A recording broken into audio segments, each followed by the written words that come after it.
It's a Sunday, it's Interlagos, it's the Brazilian Grand Prix, and there are many, many reasons to smile as we head to round 20 of 21 in this 2019 Formula One season. It is the Brazilian Grand Prix here at Interlagos for the 37th time.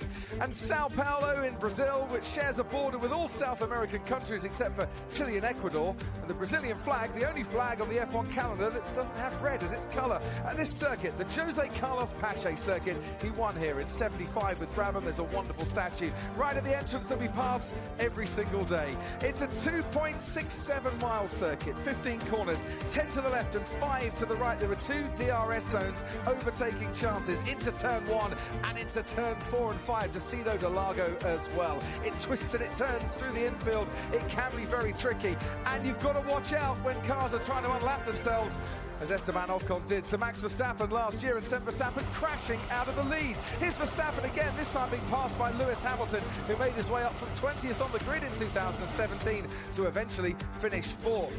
And to turn 12, is that Glock? And is that the 5th place that Lewis Hamilton needed to win the championship? Yes, yes, and very much yes it was, but it was a big no at Ferrari. They thought Massa had done it. He had for about 20 seconds. C1, C2 and C3, the tyre compounds, the medium about half a second slower a lap, the hard about a second and a half slower, but the high track temperatures could bring that hard tyre into play for today's race. And here's the starting grid then for the Brazilian Grand Prix. Max Verstappen is on pole looking for redemption after last year. Sebastian Vettel won from second here in 2017. Lewis Hamilton starts third alongside his teammate Valtteri Bottas. No one's ever won from fourth at Interlagos. Alex Albon, top 6 start for a 4th consecutive race. Pierre Gasly, highest start of the season, equaling for him in 6th. Romain Grosjean is 7th, and Kimi Raikkonen, as he becomes the second most experienced driver in F1, starts 8th, ahead of Kevin Magnussen and Lando Norris in 10th. Daniel Ricciardo started 11th last year, starts 11th today, alongside Antonio Giovinazzi for Alfa. Nico Hülkenberg started 13th last year as well, and he's got Charles Leclerc for company, a 10-place grid penalty for the Ferrari. Sergio Perez in 15th, ahead of Danny Kvyat, who was knocked out in Q1 for the 7th time in 13 races. Lance Stroll is 17th, alongside George Russell, who out-qualified his teammate Robert Kubica for the 20th time this season.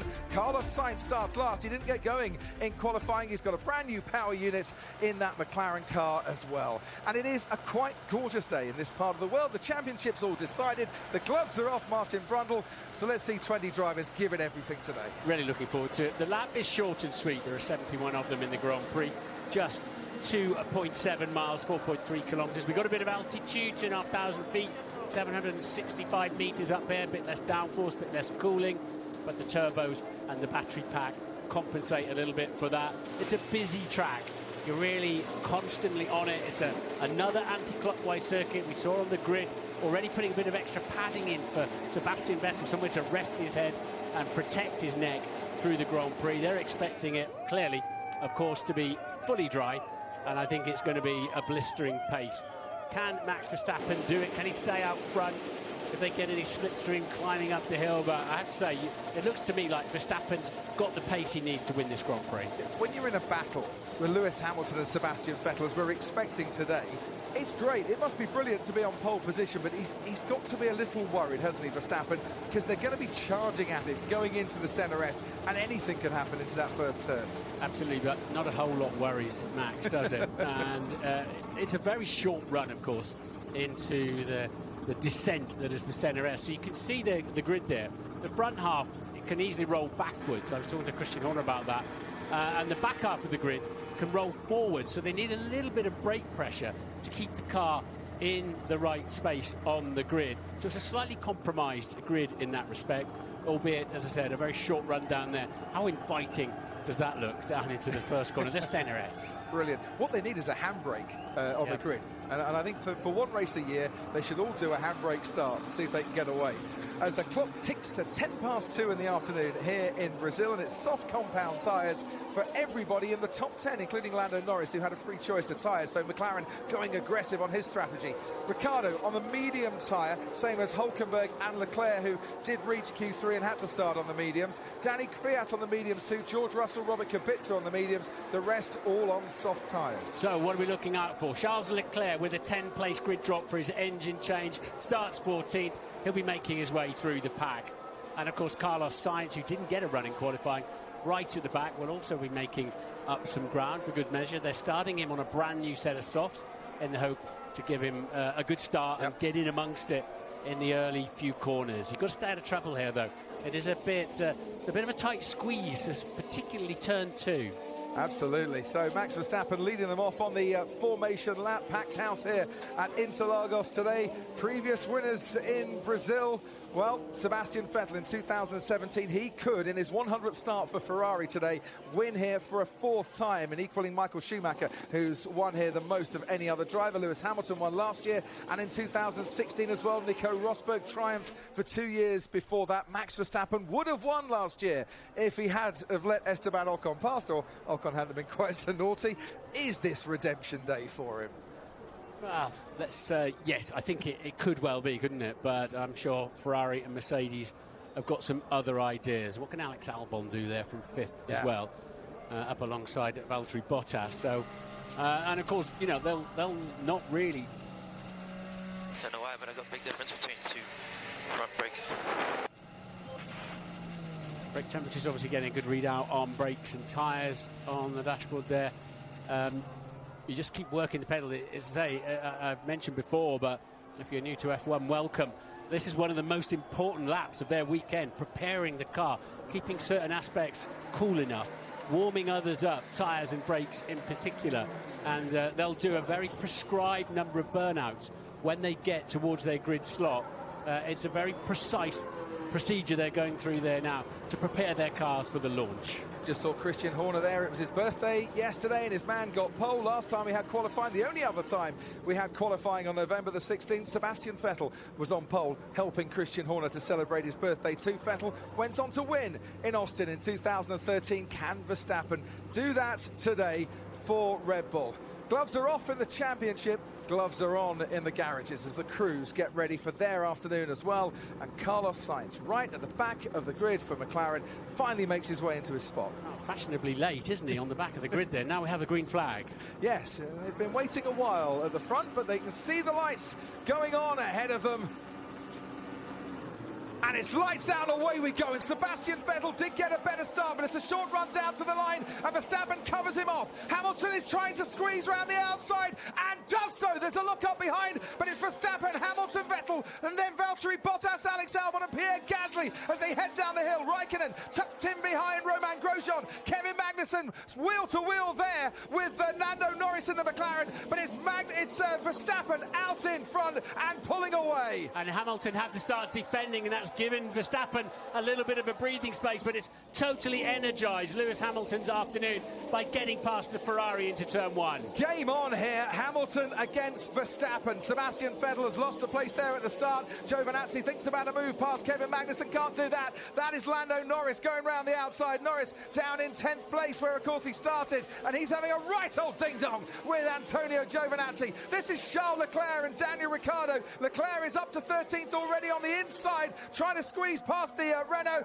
He might just have done it, he has, and now he's got past Lando Norris as well. Oh, and very, very good reactions from Lando Norris to avoid the Ferrari crashing into him. Norris gets that place back, but it's a straight drag now all the way to the finish line, and you get the feeling Leclerc's going to win out that one. 1.3 seconds, Verstappen ahead of Hamilton, and we look back now to see Romain Grosjean under pressure from Kimi Raikkonen. Charles Leclerc ahead of Lando Norris. Daniel Ricciardo going round the outside of Lando Norris as well. Lando wasn't giving up, was he? He came back at Leclerc. Leclerc gave him a bit of a swipe to get him off the throttle, but he came straight back at him. Great racing there from all of them. And he came straight back at Daniel Ricciardo, and he's almost pushing him off onto the grass there. I think Ricciardo did touch the grass as Norris aggressively defending that in 12th place. That's Lance Stroll ahead of Sergio Perez. The two racing points are down at the moment in 14th and 15th place.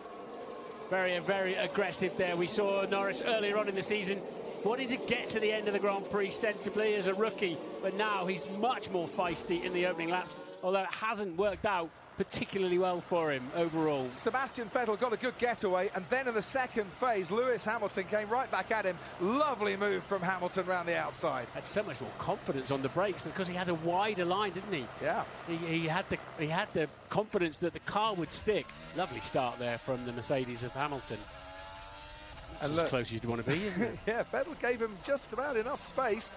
Started third, now second. Hamilton down through the centre S. Can only see Max ahead of him. Yeah, Vettel then with the more of a acute angle. This is going to get good. Now this is Charles Leclerc. 4.4 seconds it took him to get the 200 kilometres an hour. Well, you're not going to do that in your road car very often, are you? But what a first couple of laps it's been for Charles Leclerc. He's up in the 10th place, but a brilliant tussle with Lando Norris. Norris has dropped a couple of places, but he was defending for all his might and didn't look to put a foot wrong. Cars are 2 metres wide and very long. They're not, and you're buried right inside them as well. So it's not easy to do that closer racing, especially in the early few corners when your tyres are not up to full temperature. Daniel Ricciardo's dropped back down to 14th now on the medium tyre, of course. Those around him on the soft compound tyres. Stroll's got past him and Perez is right on his tail. Let's head to race control for the first time this afternoon. Karim Chandok. Yeah, Crofty, early on before the race, I was saying they've got to commit to their strategy straight away. Hamilton's already been on the radio to his team saying, I think Verstappen is going for it. He's not doing any management, and they've confirmed, yep, looks like he's pushing hard. So a two-stop clearly in play, I think, for the Red Bull. If you look at the time, a 1:13.0 there for Max Verstappen, that rather backs that up. On board with Charles Leclerc, a bit further ahead, Kimi Raikkonen gets past Romain Grosjean. Leclerc had got past Kevin Magnussen, so both making up places. Raikkonen to 7th and Leclerc into 9th now, and getting a big round of applause from the crowd every time he passes the line. Both Haas's in the top 10, of course, in qualifying, and still, I was talking to Gunther Steiner earlier on, the team boss. They had no idea how it was going to be in the race, how they would be able to look after their tyres, what pace they might have. Carlos Sainz and Sergio Perez getting very, very close through Decido de Largo, and Sainz is now up to 15th. From the back of the grid, and he's really getting quite racy in the opening stages as well. And Kimi Raikkonen has done this move once or twice in the past here around Interlagos. Driving beautifully, isn't he, Kimi? He might well be into his 40s now, but it's not slowed him down. Yep, the first man since Pedro de la Rosa and Michael Schumacher to race in his 40s. That's how Carlos Sainz got past Sergio Perez. I didn't think there was much room there, Martin, but obviously my sense of perception is not as good as Carlos Sainz's. Yeah, it's so easy when you start swinging with the steering wheel like that to just snatch your front wheel as well, but good racecraft. So out in front then, Max Verstappen, who last led a race in Hungary this year. Until 14 laps from the end, he was caught by Lewis Hamilton and he was overtaken. This is the first time he's led a race since then, as Leclerc goes down the inside on Romain Grosjean. And that Ferrari is really getting stuck into this race. Up to 8th now from 14th. And the crowd outside our window, Crofty, were cheering like crazy at that one. He is very much the favourite of those in red, and there are a lot of them as well outside our commentary box, it has to be said. So, lap 5, Verstappen 2.5 seconds clear of Lewis Hamilton. What do Mercedes do now? If they're convinced Red Bull are going for a two-stop strategy, is it about tyre management for Lewis, and we'll try and beat him with a one-stop? I'm not convinced they are. I think they're just fast. I think Verstappen is just really quick. Remember, he got provisional pole yesterday, having been bouncing down the grass on that lap, and then went slightly quicker next time around. So, you know, that Red Bull is working so well in the critical middle part of the lap that in race conditions with over 100 kilos of fuel on board, there's a full 37.5 seconds at the moment. And it's been no slouch, the Red Bull, on the straight as well. We're watching Alex Albon behind Valtteri Bottas there. He's certainly gaining on Bottas. Mercedes saying because of the altitude, they're actually being affected a little bit with their top-end speed this weekend. Kimi Raikkonen, by the way, has got the man who replaced him at Ferrari right behind him. And I get the feeling Leclerc thought there was a move on into turn 1 there, was a touch over-optimistic and backed out. Yeah, he's too much of a wise old fox, isn't he, to play into a dummy like that, is Kimi. But I think Leclerc was just trying to distract his rival there. Yep. Kimi Raikkonen, 311th Grand Prix. He joins Fernando Alonso on that number, and there's just 11 behind Rubens Barrichello as the most experienced Grand Prix driver of all time. Charles Leclerc, meanwhile, in his 41st race in Formula One. Kimi's got 21 wins, and Charles Leclerc has got a couple to his name so far, including, of course, Monza of this season. Ferrari engine, of course, in the back of that Alfa Romeo. But Hold on, Alex. Keep hassling him if you think you can pass. He's all over the back of Valtteri Bottas within DRS range. Big lock up there from Charles Leclerc as they dive down through Maguglio and then start the long, long climb. And it's an epic climb all the way up to the start-finish straight. Now, are we going to see Charles Leclerc getting a nice slipstream behind Kimi Räikkönen here, using a bit of DRS as well, goes for the overtake. Is he going to make it into turn one? Yes, he is. That was coming from the lap previous, where he was just a bit too far behind on this. Lap 7 of 71. Charles Leclerc is up into 7th place. Ted, down to you. Yeah, there's a mild panic on the McLaren pit stand because Lando Norris transponder's gone haywire. You might have seen on the little tower graphic on the side of your screen, Norris dropped down to 20th and last. Don't worry, he's not there. He's still in 11th. So they didn't know what was going on, because on the timing screens, Norris had dropped down to last as well. But he's still in 11th. Don't worry about it. So pit windows, what are we looking at? They're going to open around lap 16 to 18 for the first of the two stoppers. On paper, two stops are slower, even with these high track temperatures. You'd have to stop on lap 20 and then again on something like lap 35 if you're two stopping. But they're not racing on paper, Ted. I keep telling you this. It doesn't matter what happens on paper. It's the rubber on the asphalt that we care about today. Daniel Ricciardo starting to get close to Kevin Magnussen, and that's not unexpected. A miserable start, though, for Renault. 14th, Ricciardo, 17th, Hülkenberg. Check left-hand side bodywork. I think I might have had a tear off going there. So George Russell, a tear off from his visor on his crash helmet, thinks that he might have got stuck a little bit in a part of the car that he didn't need. Here goes Daniel Ricciardo on Kevin Magnussen down the inside into the first corner. Has to stay behind the Haas for just a little bit longer. And in the Constructors' Championship, Renault on 83 points behind McLaren on 121. Toro Rosso gaining so far 8 points on Renault with the places as they stand. Ricciardo down the inside into Desquino de Largo. Oh, he locks up. Magnussen spins round as they make contact. And it's damage to the front wing of Daniel Ricciardo's Renault. That had tears written all over it, didn't it? Dan Deere on the brakes, Daniel Ricciardo, and Kevin Magnussen doesn't yield too easily. He's going to have to pit. Ricciardo's going to have to pit. Looking at that front wing, Martin, and the angle there, that's going to hamper him and probably break off if he carries on for too much longer. Yes. There seems to be a gap there for Ricciardo. He had to lock up because Magnussen really squeezed him into turn 4. We'll see it again, but yeah, it's really dangerous when you've got a front wing that can fold underneath. So he had to go up the curb a little bit, did Daniel. Kevin Magnussen wasn't going to give him any space. Idiot. I think he gave him enough space, to be fair. He did. He gave Ricciardo enough space there. Looking at that angle, there was enough space, but Ricciardo locking up was going deeper into the corner than he would have wanted to. I wonder what the stewards will say. They are noticing it. It's a racing incident. Ted, down to you. Well, they're neighbours in the pit lane, so I can see the Haas mechanics shooting evils at the Renault guys as Daniel Ricciardo now comes in. His time ebbing away, and such a great opening few laps. Some spirited fights ends up in a compromised race and a new front wing for the Australian. But, well, he changed his tyres as well. New soft tyres, so that's obviously a two-stop. Let's see what Ricciardo can recover from there. But, yeah, the guys next door at Haas, Kevin, he's continuing. So Kevin Magnussen down in 18th as a result of that. Daniel Ricciardo running last. George Russell down in 19th with that tear-off problem that he's asked his team to check out. Pierre Gasly is now checking out his wing mirrors because he's got Charles Leclerc right behind him as well, and gaining 2 out in front. 2.5 seconds between Max Verstappen and Lewis Hamilton. 1.8 seconds, 1.9 seconds down to Sebastian Vettel. Then a gap opening to Valtteri Bottas and Alex Albon. And here goes Leclerc, ladies and gentlemen.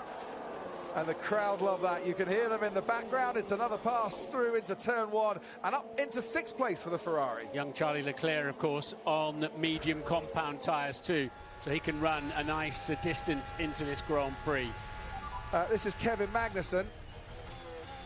Okay, we see some left-hand front wing end plate damage, but no big aero effect at the moment. Yeah, and what's going to happen when those two get together again? We'll just have a look at this replay. From the first angle, it looked like there wasn't much space. Yeah, he left him enough space. Karim was radioing up to me saying there was enough space in there, but Daniel sort of locked up, didn't he, and understeered wide because he went onto the curb. Was it an avoidable collision there? It certainly wasn't Magnussen's fault. Gunther Steiner, not a very happy man at all, but I'm sure on the pit wall a little further along, Christian Horner has, smiling a relief smile after the first few laps, because your man's out in front, Christian, by 2.5 seconds. He made a good start. It's obviously early days in the race, so it's all about obviously it's a voyage of discovery with these tyres. You know, it's higher temperatures today than Friday, so yeah, it's going to be an interesting and long race. Yeah, he's backed up now, isn't he? It looks like you're just pacing yourself against Hamilton and Vettel. Yeah, I mean, obviously the infield section of the track here can be pretty hard on the tyres, so it's a matter of not getting things too hot. Just a brief question, Christian. Undercut or overcut? Is the undercut powerful here? And how far do you have to be ahead to protect from that? It can be. It depends on the state of the tyres. So, yeah, it's something certainly to be watching out for, especially with those Fast 5 cars. Thanks, Christian. Appreciate that. We'll be back with you a little while later. Under investigation. No surprises after that incident. Daniel Ricciardo and Kevin Magnussen. So who's the big threat here to Max Verstappen? Is it Lewis Hamilton, who seems to be pacing himself a little bit more? Is it Sebastian Vettel, who's right there in contention as well and lapping a little bit slower than the leading two at the moment?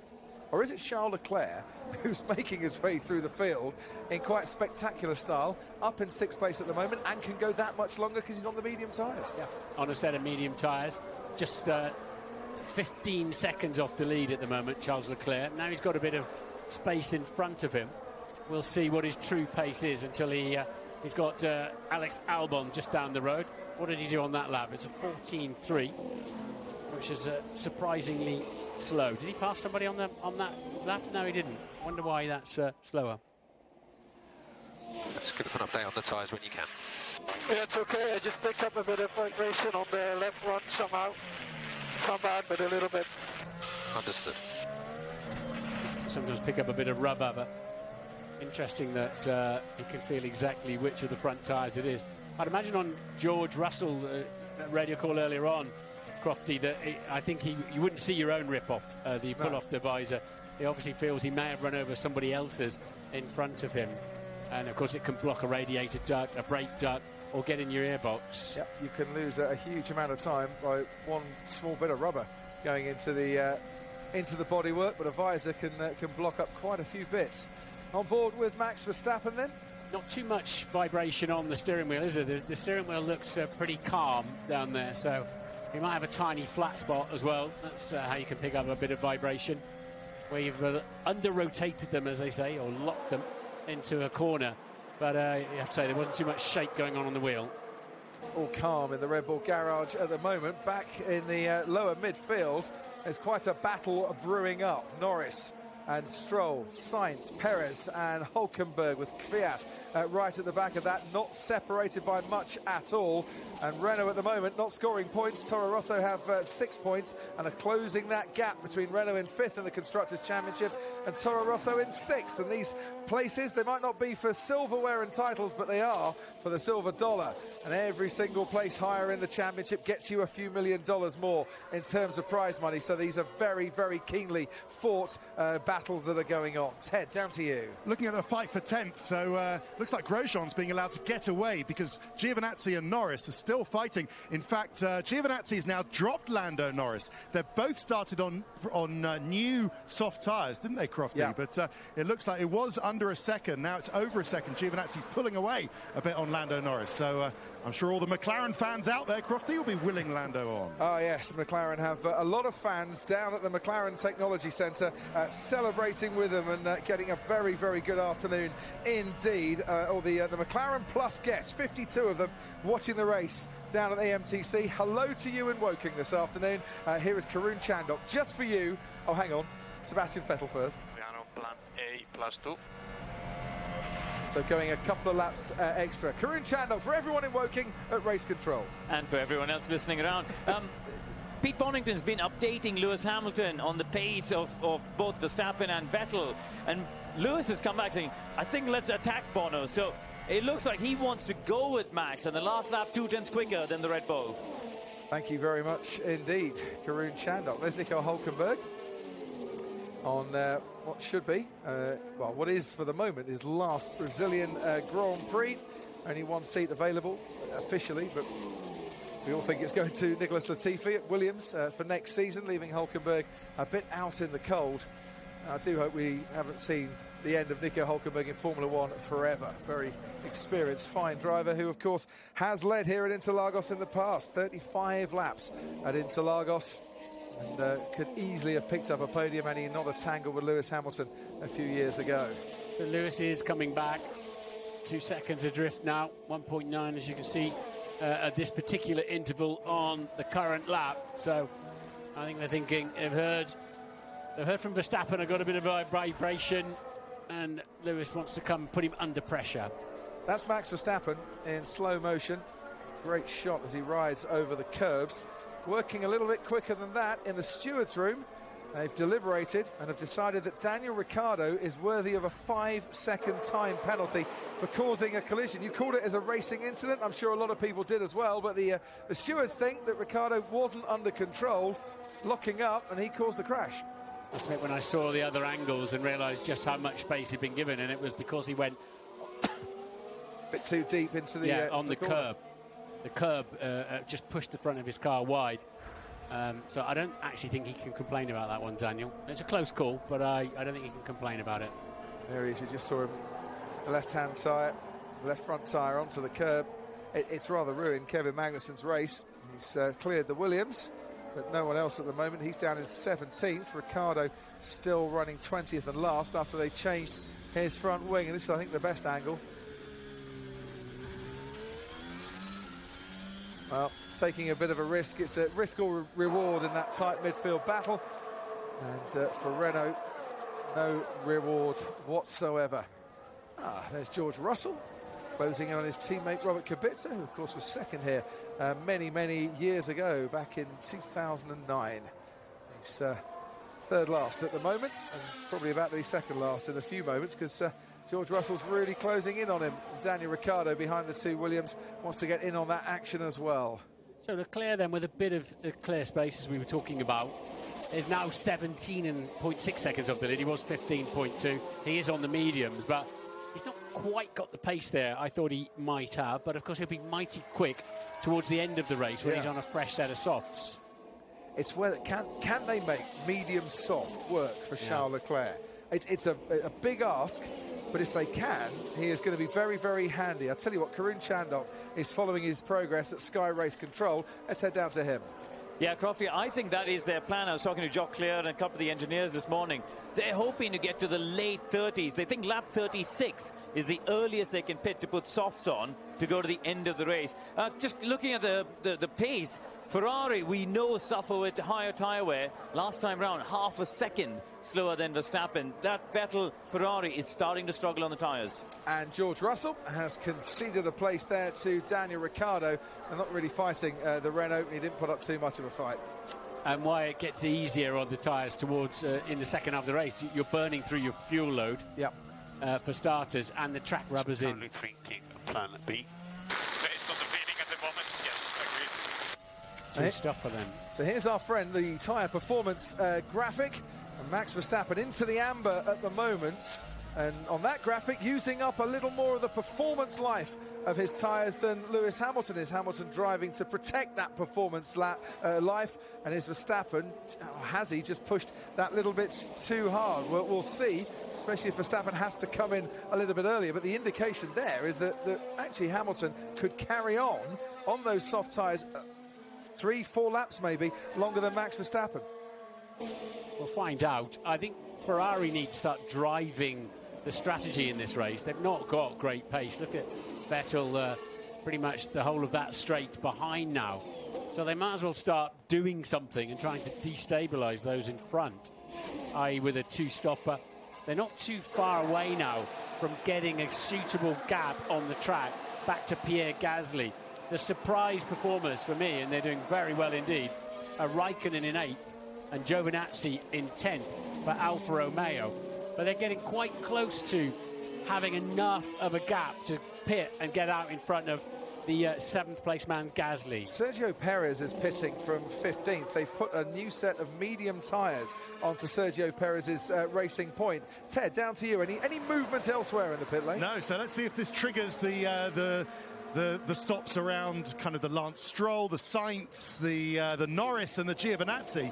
I'm kind of surprised that McLaren haven't pulled the trigger wanting to undercut Giovinazzi, perhaps. Maybe they feel they've got more pace than the Alfa Romeo Sauber. But without Bottas, what do we think with that? I mean, Bottas is kind of in Nowheresville, 2 seconds, isn't he? Ted. I wonder how long these tyres are going to go. Okay, copy, Max. Well, Verstappen, I think Verstappen's starting to feel that these tyres are a bit of a problem for him. But yeah, Bottas he's well clear of Albon. He's sort of adrift 5 seconds or so from Seb Vettel. One stop, I would have thought. Just turning in the favour of Hamilton at the moment. Yeah. We saw in turn 4, Verstappen, the back of the car moving around a little bit as he was sweeping through the apex of that corner. And I just sense that you've got Lewis has been on the radio saying tyres okay.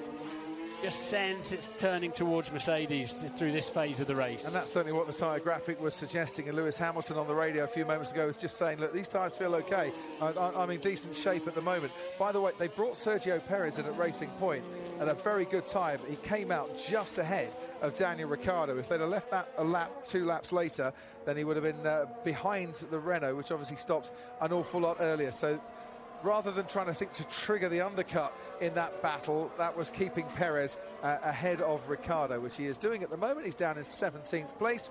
Up in front, Max Verstappen.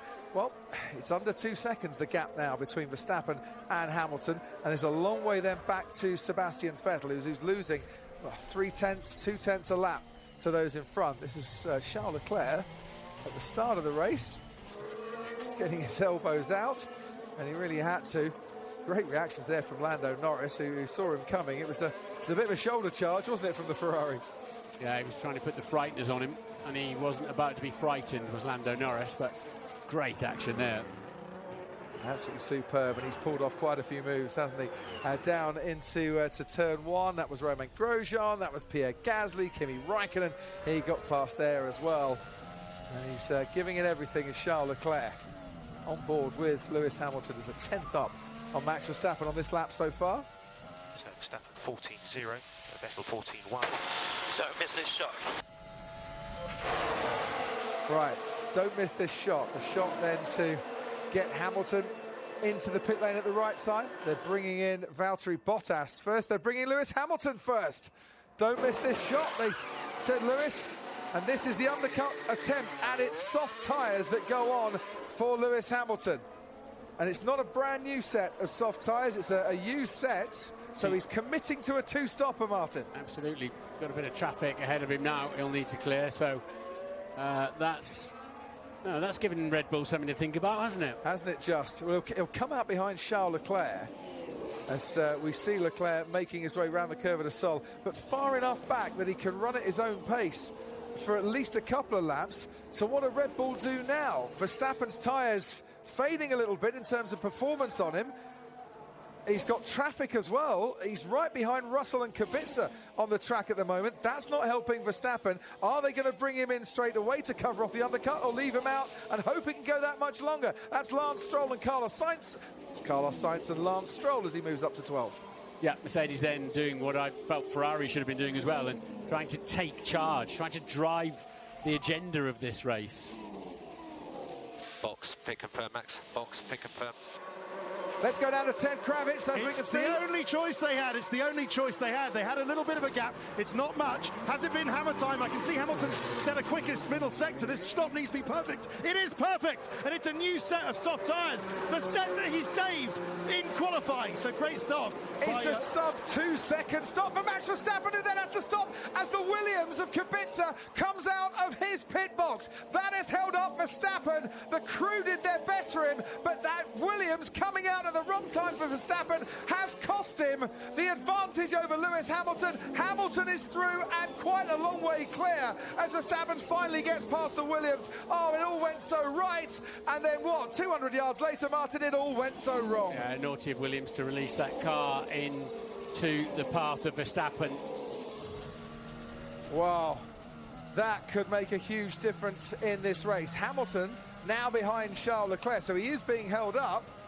And he is all over the back of that Ferrari looking for a gap through. There will be another pit stop coming for Verstappen to try and make his way past Lewis Hamilton. Hamilton, neat move there on Leclerc. If he can make that stick through Magulio, and he does. Verstappen on the inside tries to get past as well. And now the gloves are really going to come off here, because after the opening spars and jabs, is Verstappen poised to land a knockout blow on Lewis Hamilton?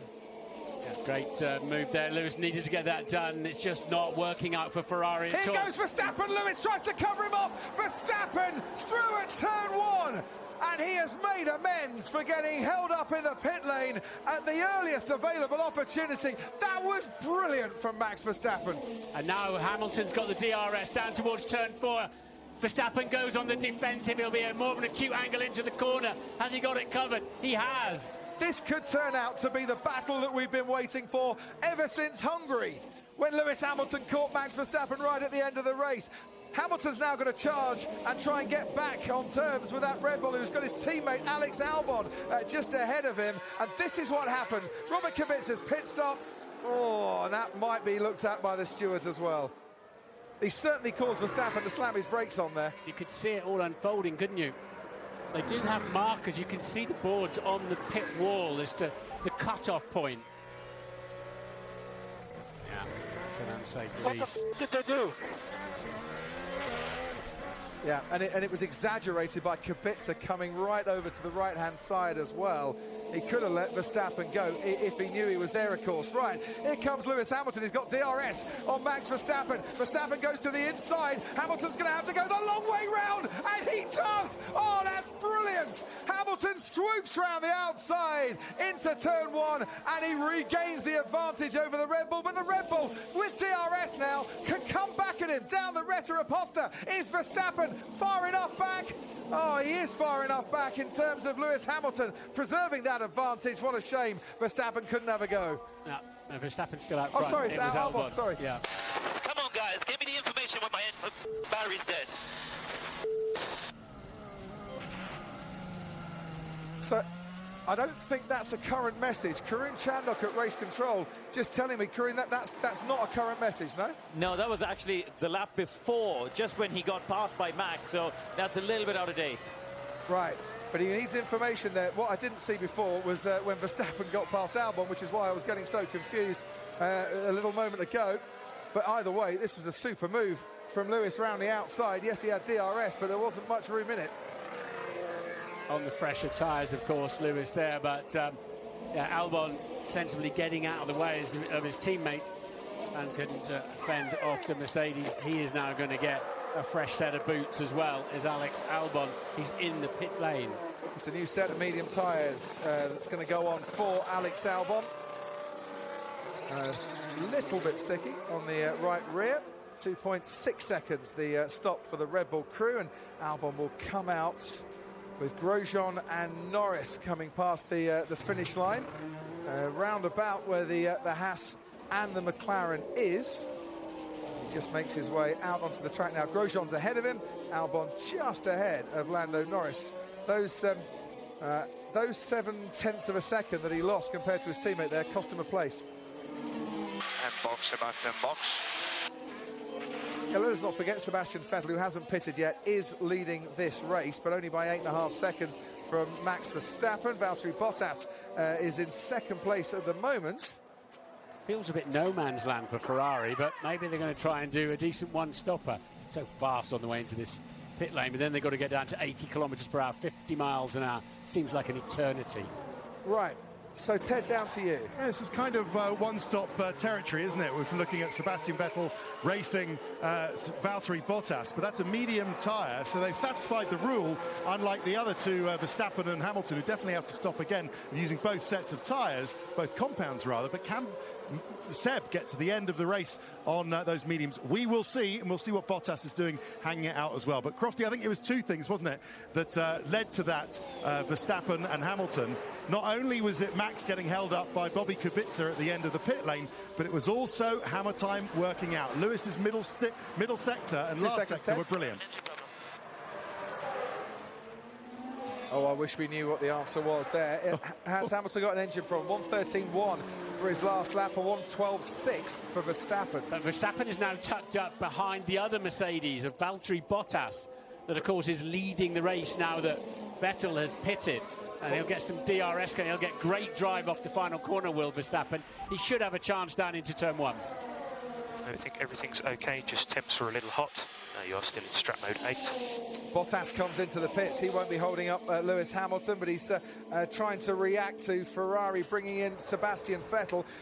40 laps, Pirelli say these medium tyres can do. It's the hard compound tyre going on for Bottas, so he should comfortably see that through to the end.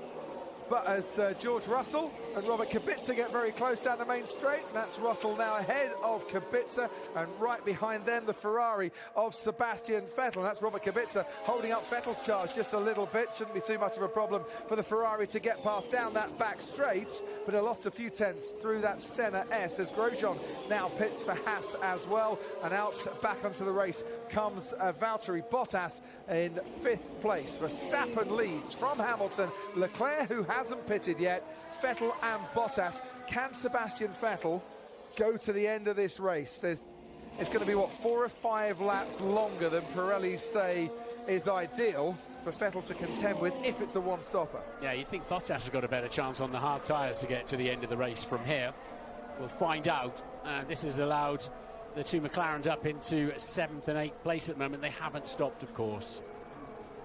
So just 2 seconds between Verstappen and Hamilton. Last lap, Verstappen 2 tenths clear. The lap before, then the last lap 1 tenth quicker than Hamilton. Stroll being passed here by Pierre Gasly into turn 1. Nice move by Gasly, and we can go down to race control and Karun. Lewis Hamilton has been on the radio, guys, saying, I cannot keep up with him. So this is now proving to be a little bit of a challenge. He has, of course, got that next pit stop, probably, as you rightly said, to try and get another undercut.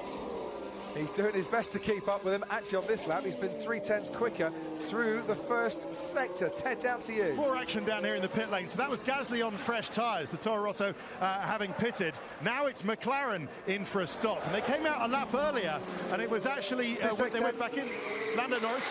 Very hard to keep up with him, man. It's Lando. Yeah, that's the message Karun just told us about. It's Lando Norris, and it's the hard tyre as well. So he's going to go to the end, as is Hulkenberg. He's pitted now onto the hard tyre too. So the aggressive starts and first stint for Lando Norris on the soft tyre turns into a steadier final stint, and it should be a final stint for McLaren's strategy. Norris back out into this racetrack in 15th place behind Grosjean. Ricciardo, who stopped early after tangling with Kevin Magnussen, had a 5-second penalty that if he comes into the pit lane again, he will have to serve. Yeah, I think we've got to the wrong tyre. Should have been on medium. Well, he thinks that there's probably more pace to be had on the medium compound tyre, which is what Sebastian Vettel is running, Martin, and Vettel just set the fastest lap of the race. You can see Lewis resting his neck through the long left-handers as we approach half distance. It's so tough on your neck around here, and it's unusual. Most tracks are clockwise, so you tend to be a bit stronger on the right-hand side of your neck as well, for good measure. And we are going to plan C. Right, he's just been passed by Vettel, who I think might have had some DRS to help him with that fastest lap. Yes, he did. There's the confirmation. Down into turn 1, Sebastian Vettel gets past Charles Leclerc, who hasn't pitted yet. So what is plan C for Charles Leclerc? Stay out there that much longer and go to softs at the end of the race if you can? That would be quite an achievement, starting on the mediums and then going to soft. I don't know, is the answer to your question. He'll be lively, as you indicated earlier. That's the pit lane. Lance Stroll has just come in to the pits. Actually, he's coming in now as Charles Leclerc. So this is plan C then. Maybe a little bit earlier than they were expecting. And it's the hard tyre that's going on. So Ferrari maybe switching to that hard tyre and thinking, yeah, that's the one that's definitely going to get us to the end of the race. Karun Chandok at race control. Yeah, the problem was Leclerc's pace had dropped off so much, Crofty. It wasn't worth them stretching that first stint out. They had to switch to the harder tyre. They couldn't get the stint long enough to go to the soft. Thanks, Karun. Back out then comes Charles Leclerc, and ahead of Pierre Gasly, who's running in 7th place at the moment. Verstappen, the race leader, 2.3 seconds, give or take, ahead of Lewis Hamilton. If Vettel can maintain this kind of pace, he's hauling himself right back into contention here. Wind is picking up. And that wind, we can't feel it in our commentary box at all, despite the hot air that comes out of my mouth sometimes, but that wind is a bit of a tailwind going into turn 4, which is not exactly the direction you really want it blowing. You think Bono would do something about that, wouldn't you? Yeah, has he not got the power today to switch the wind around? Albeit, it's decent feedback from the driver to say, yeah, the wind is picking up, I can feel it affecting the car here. 2.8 kilometres an hour. The wind speed feels like a light breeze, but it exposed parts of this track. It'll be gusting and you'll feel it a little more than that. Track temperature 46 degrees. It's just come down a touch since the start of the race. And the temperature's not skyrocketing over 50 degrees, which is maybe what some of the teams were expecting. Carlos Sainz has just pitted, by the way, come back out down in 15th. And he has gone on, Carlos Sainz, to the medium compound tyre. Yeah, Alex Albon not having his finest first half of a race. He tends to be very strong in the second half of a race, I must say, but he's 26 seconds off the lead now of his teammate. And Kubica has a 5-second time penalty for an unsafe release, and I don't think Williams can complain about that. As a driver, you go when you're told to go. You don't check the mirrors and think it through. You can't see, basically, anything other than just over your rear tyres. I'm surprised he was released. And I know there's all automated systems, the lights go green, but there's always someone there with an override switch to stop the car being released, like the lollipop man would have done in days of old. I am surprised he was released there, and you'd probably hear a lot more complaints about it if Max Verstappen wasn't back in the lead again. Yeah, he got held up quite a bit there. Sebastian Vettel, by the way, staying out an extra 5 laps, lost 7 seconds to Verstappen and Hamilton, which he's clawing back bit by bit, but he's now kind of running in no man's land just a little bit. The view from the main grandstand, and we're just right behind that in our commentary box here with a great view into turn 1. We can see Lando Norris making his way through the Senna S. Norris at the moment down in 13th place, catching Romain Grosjean. Ted, down to you. So the fight for best of the rest behind Charles Leclerc and Alex Albon is quite entertaining, and it's going to shape up as to who can be sticking out on medium tyre to the end of the race and who has to come in again. So Gasly kind of holding P7 very nicely ahead of Kimi Raikkonen and Giovinazzi with Sergio Perez. They all stopped a little bit earlier, but then you've got Lando Norris, who it looks like on paper now, sorry Crofty, I know you don't like these fights on paper, lost out badly because he was right behind Giovinazzi, wasn't he? Yeah. And look at him now, down in 13th. But bear in mind, Lando is on the harder tyre. Well, the hardest tyre, the hard tyre, and can go to the end. So that is going to be quite tasty towards the end. So don't give up, Lando fans. He might yet make P8 or 9. Yeah, that's what they're going for. The points finish, yeah, P8s that McLaren have targeted for him. It's got windier, right? We're not seeing a big increase. Well, he's feeling it. No, those tyres don't look great either. Tyres do not look particularly good for Lewis Hamilton. He lost half a second on the previous lap. I think he's just feeling the car moving around a bit and wondering if the wind has picked up. It does affect these cars heavily. So Lewis at the moment, Martin, it's a 1:12.6 on his last lap. We are on plan B. Hamilton is struggling with the soft, seems like. I'll let you know. It's a 1:12.6. His teammate Valtteri Bottas put a 1:12.5 in, now a 1:12.7. I just wonder, is it worth Mercedes bringing Lewis Hamilton in sooner rather than later and going onto that hard compound tyre to go to the end of the race and at least then try and find a gap for him, bang in the times, and when everyone all converges when others have pitted later, Hamilton's right back in the fight. Yeah, certainly fast enough in Bottas's hands, as you point out, in the sister car. So if Vettel does go to the end of the Grand Prix on these medium compound tyres, if he does, it's almost certain, well, that means at some point Verstappen may well have to cruise up and pass him. Otherwise, he's got to get a 22-second advantage over him, and he's only got 12 at the moment. He's not going to do that, given they're lapping within a tenth of a second of each other as well. More fireworks to come then. Yeah, we're just about at half race distance as well. 3.3 seconds, the gap between the two leading cars, Verstappen and Hamilton, with the backdrop of Interlagos and Sao Paulo as he climbs up the hill. Sebastian Vettel now 12.5 seconds behind the race leader, and once again lapping a tenth quicker this time than Max Verstappen. So Verstappen's got a 21.4 second lead over Bottas. If he can get that beyond 22, that gives him a nice pit stop window, doesn't it, for when they choose to go for that second stop. If they wanted to bring Hamilton in now, he could probably get in and get out ahead of Charles Leclerc, which I think would be absolutely key. He wouldn't want to be stuck behind Charles Leclerc at all, but he would probably be behind Alex Albon, unless it was a super sub 2 second pit stop. It would be very, very tight with Alex Albon there. And I suppose that's the worry for Mercedes, that he comes out a couple of seconds behind Alex Albon and then gets held up a bit by the Red Bull. But Ted, down to you. Yeah, but the worry, there's also a worry, sorry to complicate things, is that Albon is going to be in great fight with Leclerc, isn't he? Because Leclerc's on the hard tyres, going to go to the end. Albon, well, can he go to the end on a medium tyre? Well, it's a big ask. In Brazil, in November. Faster than the leaders, very good pace. He is at times faster than the leaders, not consistently faster.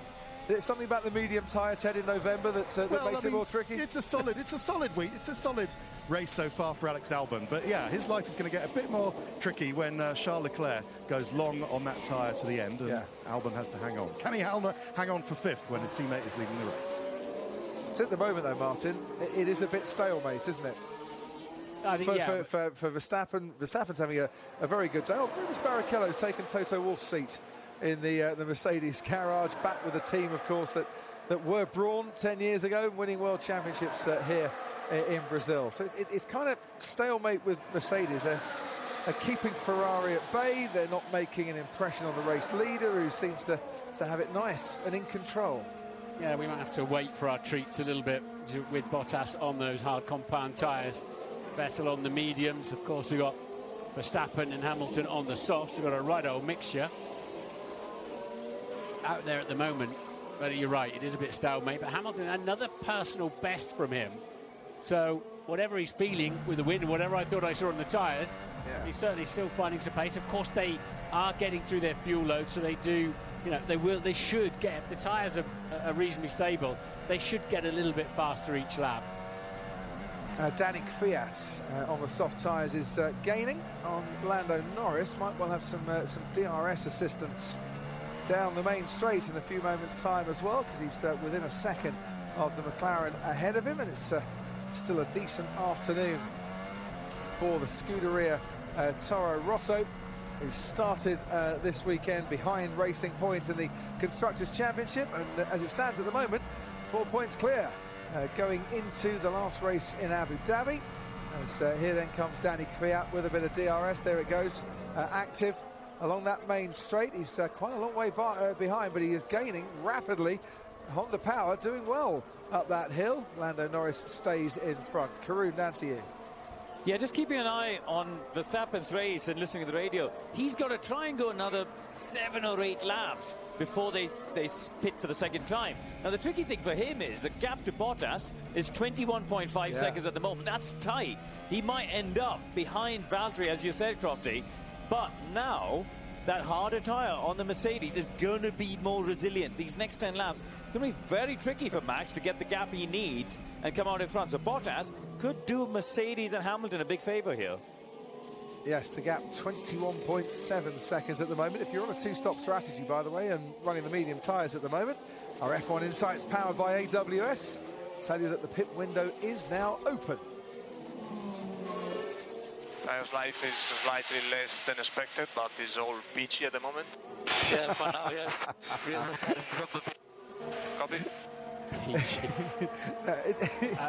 As you said yesterday, they had no idea what peachy meant. I saw him on the plane on the way home from Austin, and I said, by the way, did your team know what you meant when you said your tyres were peachy? He said, no, they didn't. But they've obviously been educated. They know what peachy means. Riccardo Adami now knows. Peachy has become common language down at Ferrari. The word is... well, the tyres holding up at the moment. Can you give me up blade of the wind? Is it spinning around? Because it's super inconsistent, the balance. Very firm Valtteri needs. The other car's got the same issue. The wind speed's only 0.8 of a metre per second, so it's not particularly windy. It's obviously changing direction, swirling around a little bit. And we can never sense it here in the commentary box, Martin, but the drivers can feel every little change in direction, a little gust out on the track. If you're braking into the wind, you've got more downforce, basically, and if you've got a tailwind, the car floats around a little bit more. You know, they're flying them through the air. For instance, I was talking to Nico Hülkenberg after Baku, when he crashed out in Baku, and I said, "Oh, that must have been pretty painful for you, that race." He said, "Yeah, but it was a gust of wind behind me that just came up out of nowhere and spun the car, and took the car towards the wall, and I had no chance of getting out of it." And you can see, I mean, great big long engine cover on these acts as a bit of a sail, so a crosswind is bad news in a corner like a junction now. Valtteri Bottas has not had a particularly good lap 39, and he's lost a bit of touch with those in front of him. He did a 1:13.2. He was 0.6 slower. It was a 1:13.3 he's just on now. That gap between Verstappen and Bottas is now 23 seconds. That's good news for Red Bull. Pit lane loss, the time you lose by making a pit stop, which Verstappen has to do, is about 21.5, 22 seconds. We're thinking to stop is okay to use the tyres. We need to protect against undercut from Albon. Alex Albon not that far behind Valtteri Bottas now at all. Robert Kubica, by the way, has served his 5-second penalty for his unsafe release, and has come back out in a position that, sadly for him, he has occupied way too often this season. It's 20th and last. We've gone beyond half distance. No retirements in this race so far. There are 9 races in F1 history without a single retirement. 5 of them have come since 2015. Ted, watching the wind. Yes, I'm going to be a human windsock for you, Crofty. I've come out the back of the garages, around just overlooking the Senna S. And both Mercedes cars complained of similar issues, actually, Max. They're right! It's blustery down here, and it's all coming in from the helipad down by the Curva de Sol, down by the end of the straight. Right. It's sort of a crosswind coming in as they hit the Senna S. So it's almost blowing, it's not quite blowing straight down the main straight. It's kind of at a sort of 30-degree angle, if I'm describing that well enough. Well, let's look at the flags. That's always a good idea. That shows you. It's pretty blustery. I thought Hamilton's, saying about the wind was one of his sort of self-motivating, complaints that he tends to do during a race, whether it's about engine power or tyres or whatever. When to his engineer, who presumably says, yes, Lewis, what do you want me to do about it? It's self-motivating things Lewis likes to do. But no, he's absolutely right. It's pretty blustery. Definitely switched around as well. Yeah. There we go. Another one. That's the Lewis Hamilton tyre update information. That's Carlos Sainz ahead of him, that's going to get lapped in a few moments. He's going to get lapped now. But Lewis is not enjoying these tyres at all. He's still quicker than Verstappen out front on that previous lap. I think he's going to come in because there's a gap. And if they get this right, he should be able, Lewis Hamilton, to get out. And Verstappen's in traffic. Valtteri Bottas coming in now. I was going to say, if they wanted to pit him, we could get out ahead of Albon, but it's Bottas that they're going to pit first. Medium tyres going on to the end of this race, and that's to protect against the undercut and against Alex Albon in case he came in beforehand. So Bottas now comes back out into this race ahead of Pierre Gasly, behind Charles Leclerc, down in 6th place. It didn't work, did it? Just 11 laps on the hard tyre and having to come in and protect really against the undercut. It's given them some information for both cars, obviously, but whatever Mercedes are trying at the moment, it's not good enough to unseat Verstappen. No, it's not. Who's 3 seconds and has been for a while clear. Sebastian Vettel, meanwhile, finding a bit of pace in the first sector on this particular lap, and I wonder if he's starting to step on the gas just a little bit more, make life a bit uncomfortable for Lewis Hamilton. He's a long way clear at the moment, but can Vettel go to the end of this race on the tyres that he's on at the moment? What are you waiting for? Can't get any closer than this. I think he wants to come in. He's really driving the agenda today, isn't he? Really driving the strategies, Lewis, from the cockpit, or trying to at least. And he's trying to bet hammer time as well. He's lapping quite a few cars out there, and that's Lando Norris, the next car that has been lapped. As you can see, purple sector in Sector 1. James Allison, the technical director in charge of the team in Toto Wolff's absence for this weekend. Next to him, James Vowles on the right-hand side, the chief strategy director, who will be either agreeing with Lewis Hamilton's desire to change his tyres or saying, no, we need to stick it out just that little bit longer, as Hamilton makes his way along that main straight and is coming into the pits. So Mercedes think, right, now is a very good time indeed. And the key here is, can they get that car serviced and the tyres changed before Alex Albon makes his way through the Centre S? It looked the fastest pit stop. It wasn't, a 3.3 seconds. Meanwhile, Verstappen has cleared most of the traffic. He's got a reasonably clear run on a 3-second cushion. So presumably Red Bull will react immediately to that. So Lewis Hamilton down through the Centre S he goes, and Alex Albon behind him.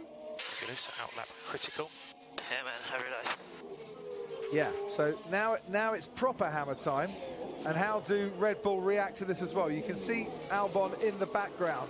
It's worked out in terms of getting out ahead of one Red Bull. There is, of course, the Renault of Daniel Ricciardo ahead of Lewis Hamilton now, and he's coming into a part of the track, a bit tricky to overtake, but he left that to the last moment to lap Ricciardo. And put a lot of trust in Ricciardo as well, who obviously knew he was coming and didn't interfere with him too much. Bottas has just set a new fastest lap of the race, and I think Max Verstappen is coming in, as we can see the Red Bull pit crew in the pit lane waiting for him. They've got to, haven't they? They've got to cover off the undercut. And here then comes Max Verstappen. It was a 1.9 second stop for him last time. It looked neat and it looked tidy. I don't know how quick it was. We'll find out in a couple of moments. Another 1.9 seconds from the Red Bull crew have very much played their part in helping Max Verstappen this afternoon. There's Lewis Hamilton just coming through the first corner. There's Max Verstappen coming out now of the pit lane and down to the Retta Aposta. And there is definitely a lesser of a gap between Hamilton and Verstappen. The car in between them is Kevin Magnussen. But that was very neat work indeed from the Red Bull crew. They've kept their man out in front of their main challenger. Yeah, so Lewis, obviously with the fresh tyres, was able to close the gap a little bit, but Verstappen still has track position and his tyres are a lap younger. But that 3-second gap between Max Verstappen and Lewis Hamilton has been significantly reduced, and that was the state of the tyres on Max Verstappen's Red Bull. All right. The man from the Pirelli having a look, saying, yeah, they look okay, but we're not going to use them again. They all get sent back now and are recycled. And so, to the finish on this set of tyres for Max Verstappen now is the plan. And there's Hamilton chasing after him on a set that he hopes gives him a little bit more performance. The Renault dives off into the pit lane and out the way. Did a very good job on that last stint. Same again, please. Yeah, so how are these cars going to handle, relatively speaking, on the medium tyre now? That's the story we're looking for. As you say, Hamilton really did close that gap down with the extra lap on the fresh tyres, but on board with Valtteri Bottas, Charles Leclerc ahead of him. Bottas has just switched tyres. He's going to try and dive down the inside. Leclerc on the harder compound tyre just stays ahead, just about stays ahead. Bottas will have DRS once more. Look how hard it is fighting the car through the Curva de Sol, but he's managed to keep in close contention to the Ferrari. Not easy to overtake round the outside. Leclerc doesn't make it any easier for Bottas, and there's what, 1 metre, 2 metres between the two cars as they head towards Ferragura and the horseshoe. Can Bottas slip down the inside here? No, he can't, but he's going to stick at this for as long as possible, because this is not helping Valtteri Bottas's race whatsoever, that the Ferrari is able to hold him up just that little bit longer than he would have wanted. Yeah, the Ferrari on those unloved hard tyres, of course, it's not working out for Leclerc either, particularly, but I think Bottas is going to just have to stay patient and get himself a good run up the hill. Verstappen on his last lap, 0.2 of a second slower than Lewis Hamilton. Sebastian Vettel is the race leader by about 5.3 seconds. The two behind him are lapping over a second quicker. And we can watch the view now from the rear wing of Charles Leclerc's Ferrari, and you'll see that Mercedes getting ever larger in your picture and ever closer to the Ferrari. And he once again thinks about diving down the inside, but once again backs off when you think, well, just go for it, Valtteri. Yeah, he was too far away, but he'll get DRS down here as well into turn 4. But the Ferrari's really released nicely off turn 3. I think there's not going to be an easy pass here, Martin, so you need to take a risk or two. If the reward is there and waiting for you, and the longer it carries on, the less chance Valtteri Bottas is going to have, because it's so difficult to stick behind the car in front so closely through this middle sector. He might be able to use the back marker of the Williams to help him a bit, but he needs to keep his tyres cool through this middle sector and get close into the final left-hander of Jung Sao and give himself a much clearer run up the hill. But Leclerc, of course, is very aware of that. Max Verstappen has just set a personal best lap in this race. He's now 3.3 seconds behind Sebastian Vettel, and he was 0.4 quicker than Lewis Hamilton on that previous lap. And the gap, 2 seconds between the Red Bull and the Mercedes. It's way less than that, the Ferrari and the Mercedes. You've got a Williams just ahead as they blast down the main straight. Robert Kubica is lapped. Charles Leclerc stays ahead of Valtteri Bottas. Mercedes definitely, I mean, we saw Verstappen sail past, didn't we, to retake the lead from Hamilton. They're not really enjoying this altitude here for the absolute power. I really thought Bottas was going to cruise through there, no problem at all. But he just didn't have the top speed. So when Charles Leclerc pitted for those tyres on lap 29, Valtteri Bottas on lap 41, and he should be making more inroads, you would expect. Verstappen on Vettel in 1 lap, it says here. That's not something you hear Lewis Hamilton saying very often. Needs more power. He's keeping in touch with Verstappen, but he's not getting close. As once again, Bottas almost shoving the Ferrari around Bico de Pato, the Duck's Bill, Jun Sao, the junction corner. Now they can get their foot down. Presumably on the previous lap, I couldn't see, but maybe Leclerc had some DRS off the back of the Williams as well. Possible. Very possible on that.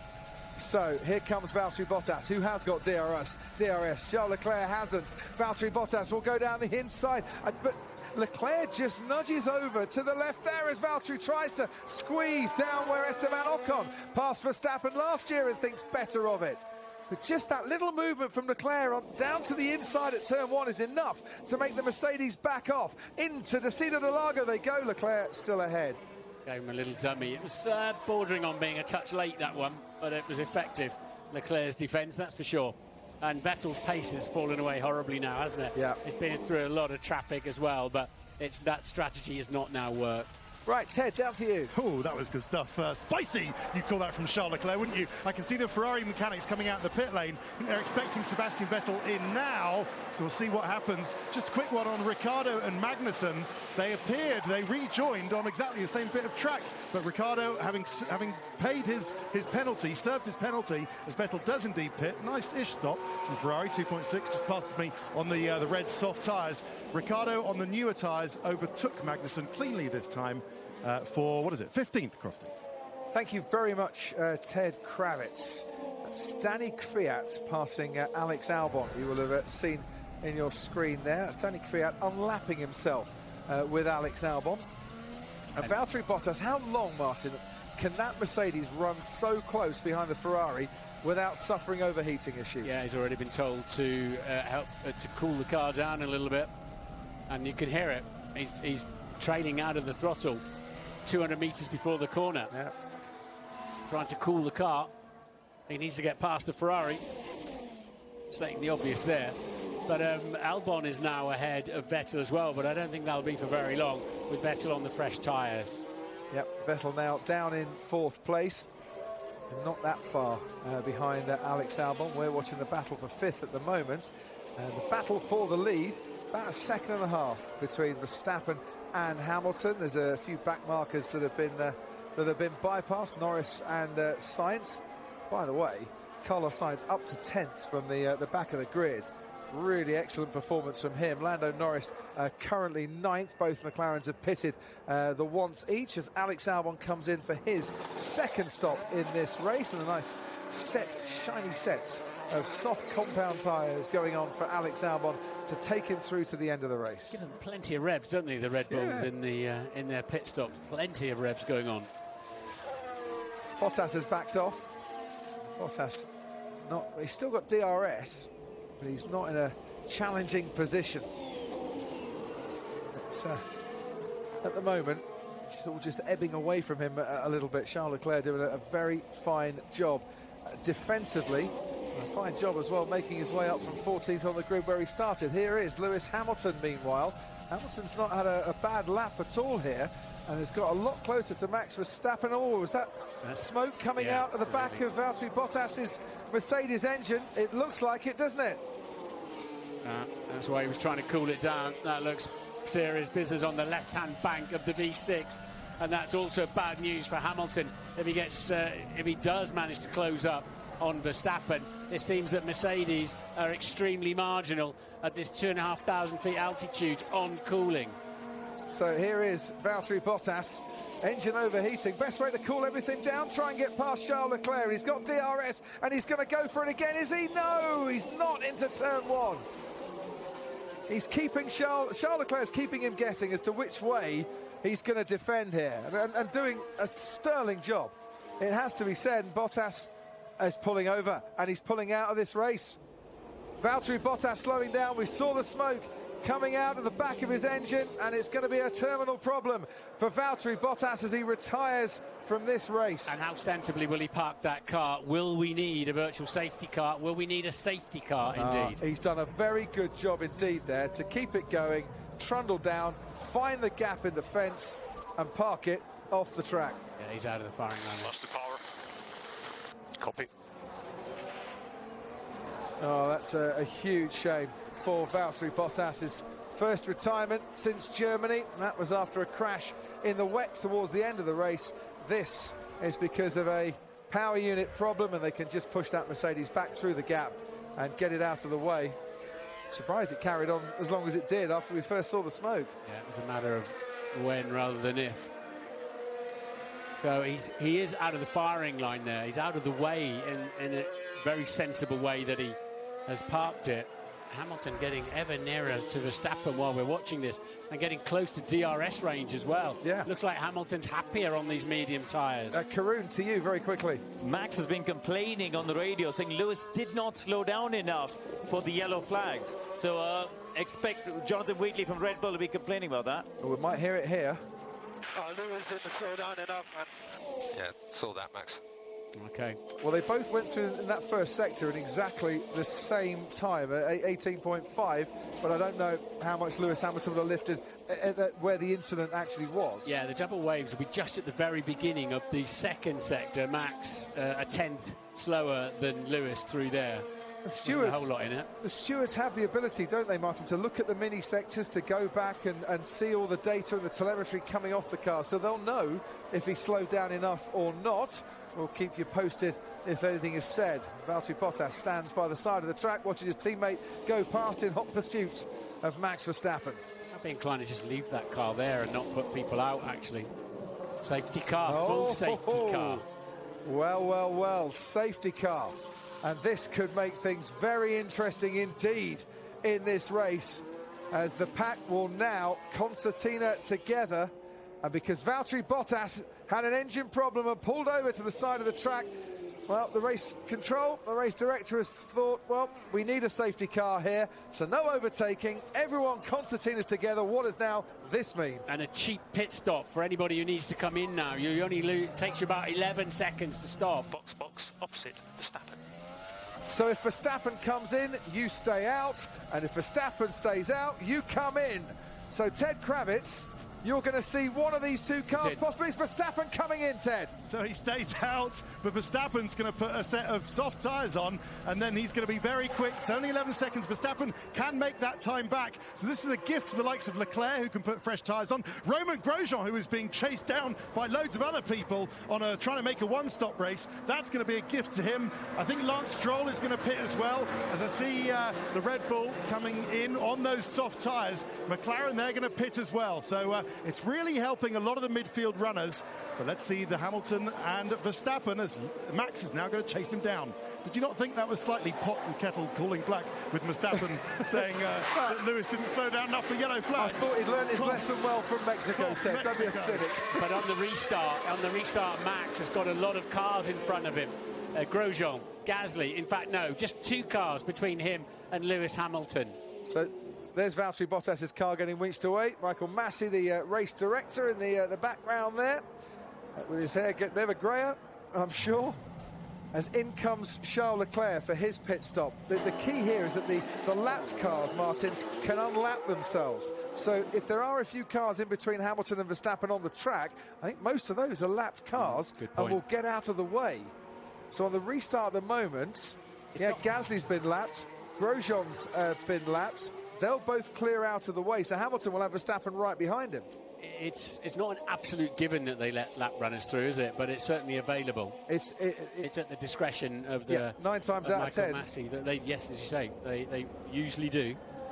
So Leclerc has had his second pit stop of this race, and that will definitely help him. He's now on the soft tyres through to the end of this race, and just get the feeling this has worked out beautifully for Charles Leclerc in his scrap that will be coming up with Sebastian Vettel, assuming, of course, he gets past Alex Albon. It's quite a long way behind him at the moment, but he'll certainly have a much faster package in the Ferrari, as you say. Yeah. Well, he's a long way behind him at the moment, but this safety car period is going to go on for a while, I think, while it all sorts itself out.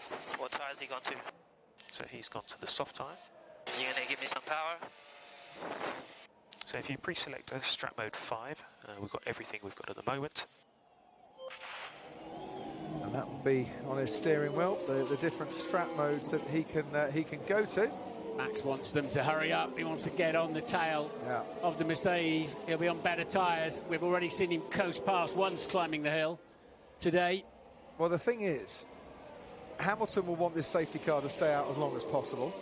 Max Verstappen, as you rightly say, please, can we go in as quick as we can? Bernd Mailander in danger of being overtaken by Lewis Hamilton there. And I know he looks like he's going for a Sunday afternoon drive in the country, but he's going as fast as he can.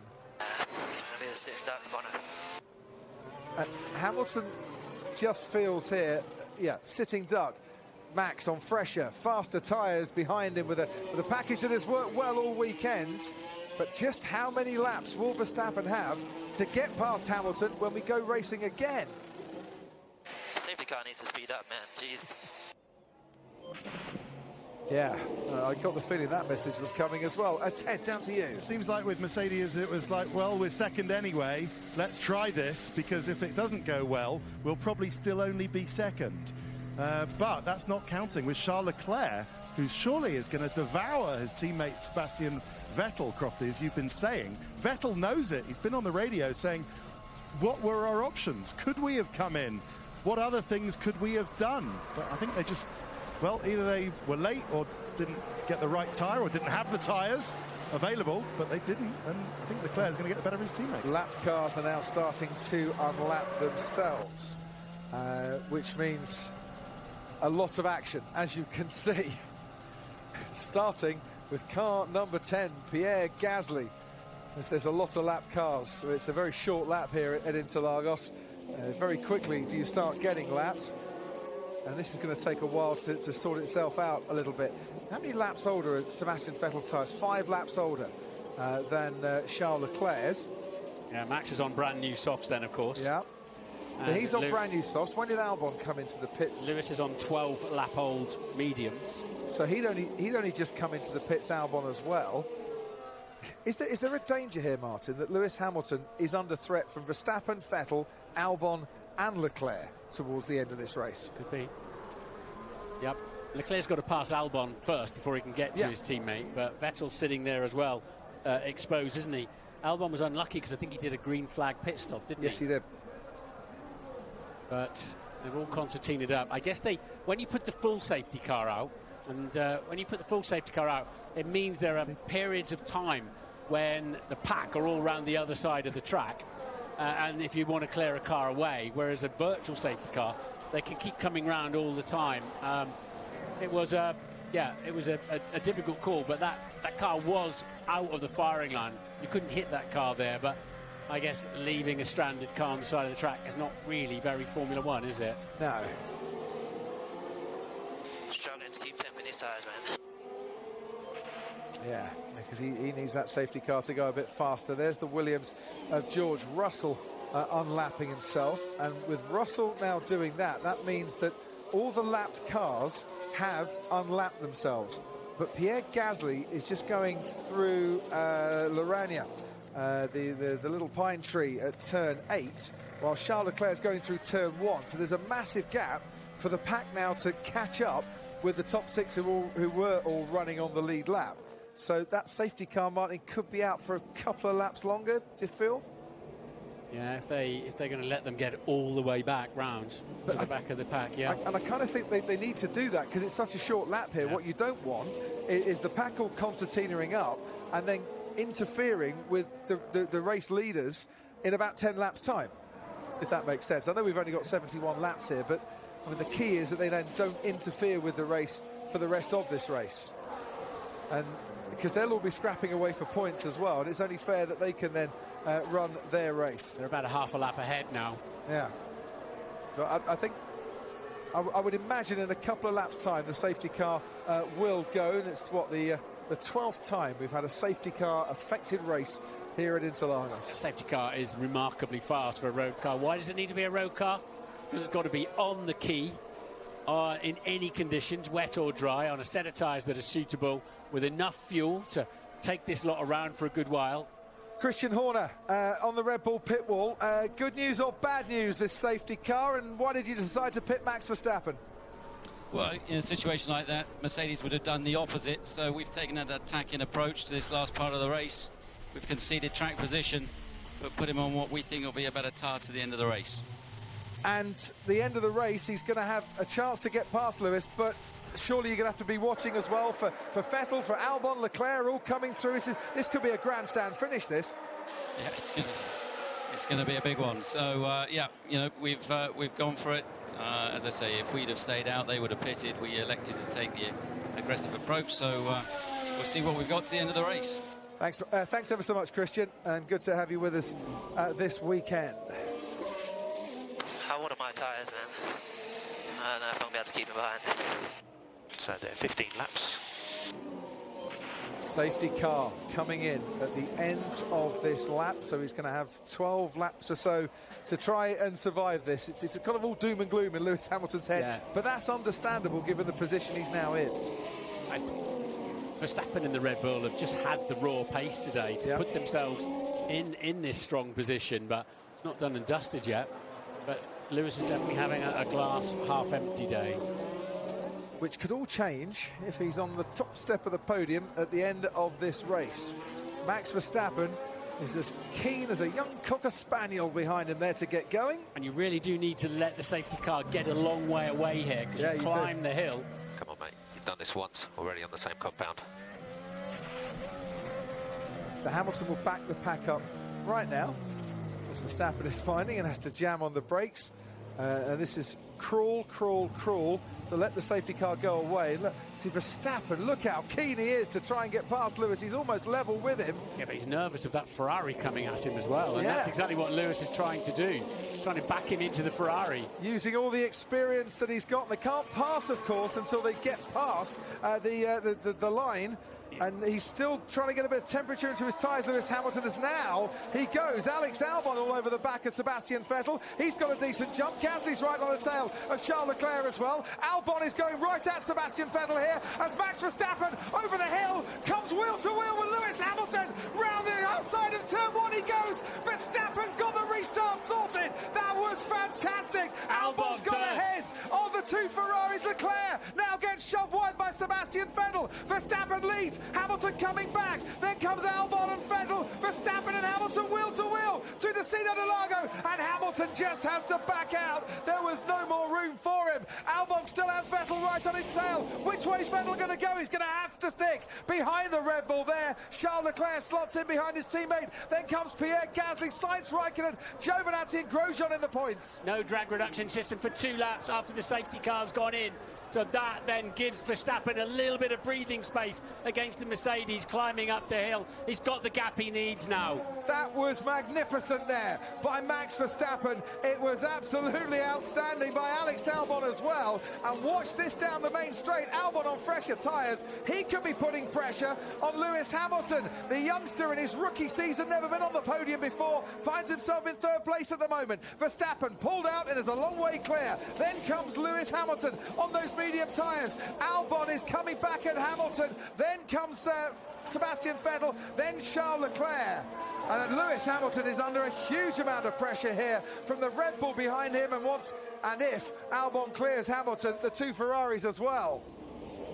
In the background, you can see Carlos Sainz with Kimi Raikkonen all over him as Charles Leclerc tries to fight back at Sebastian Vettel and tries to get past his teammate. He's got fresher tyres on as well.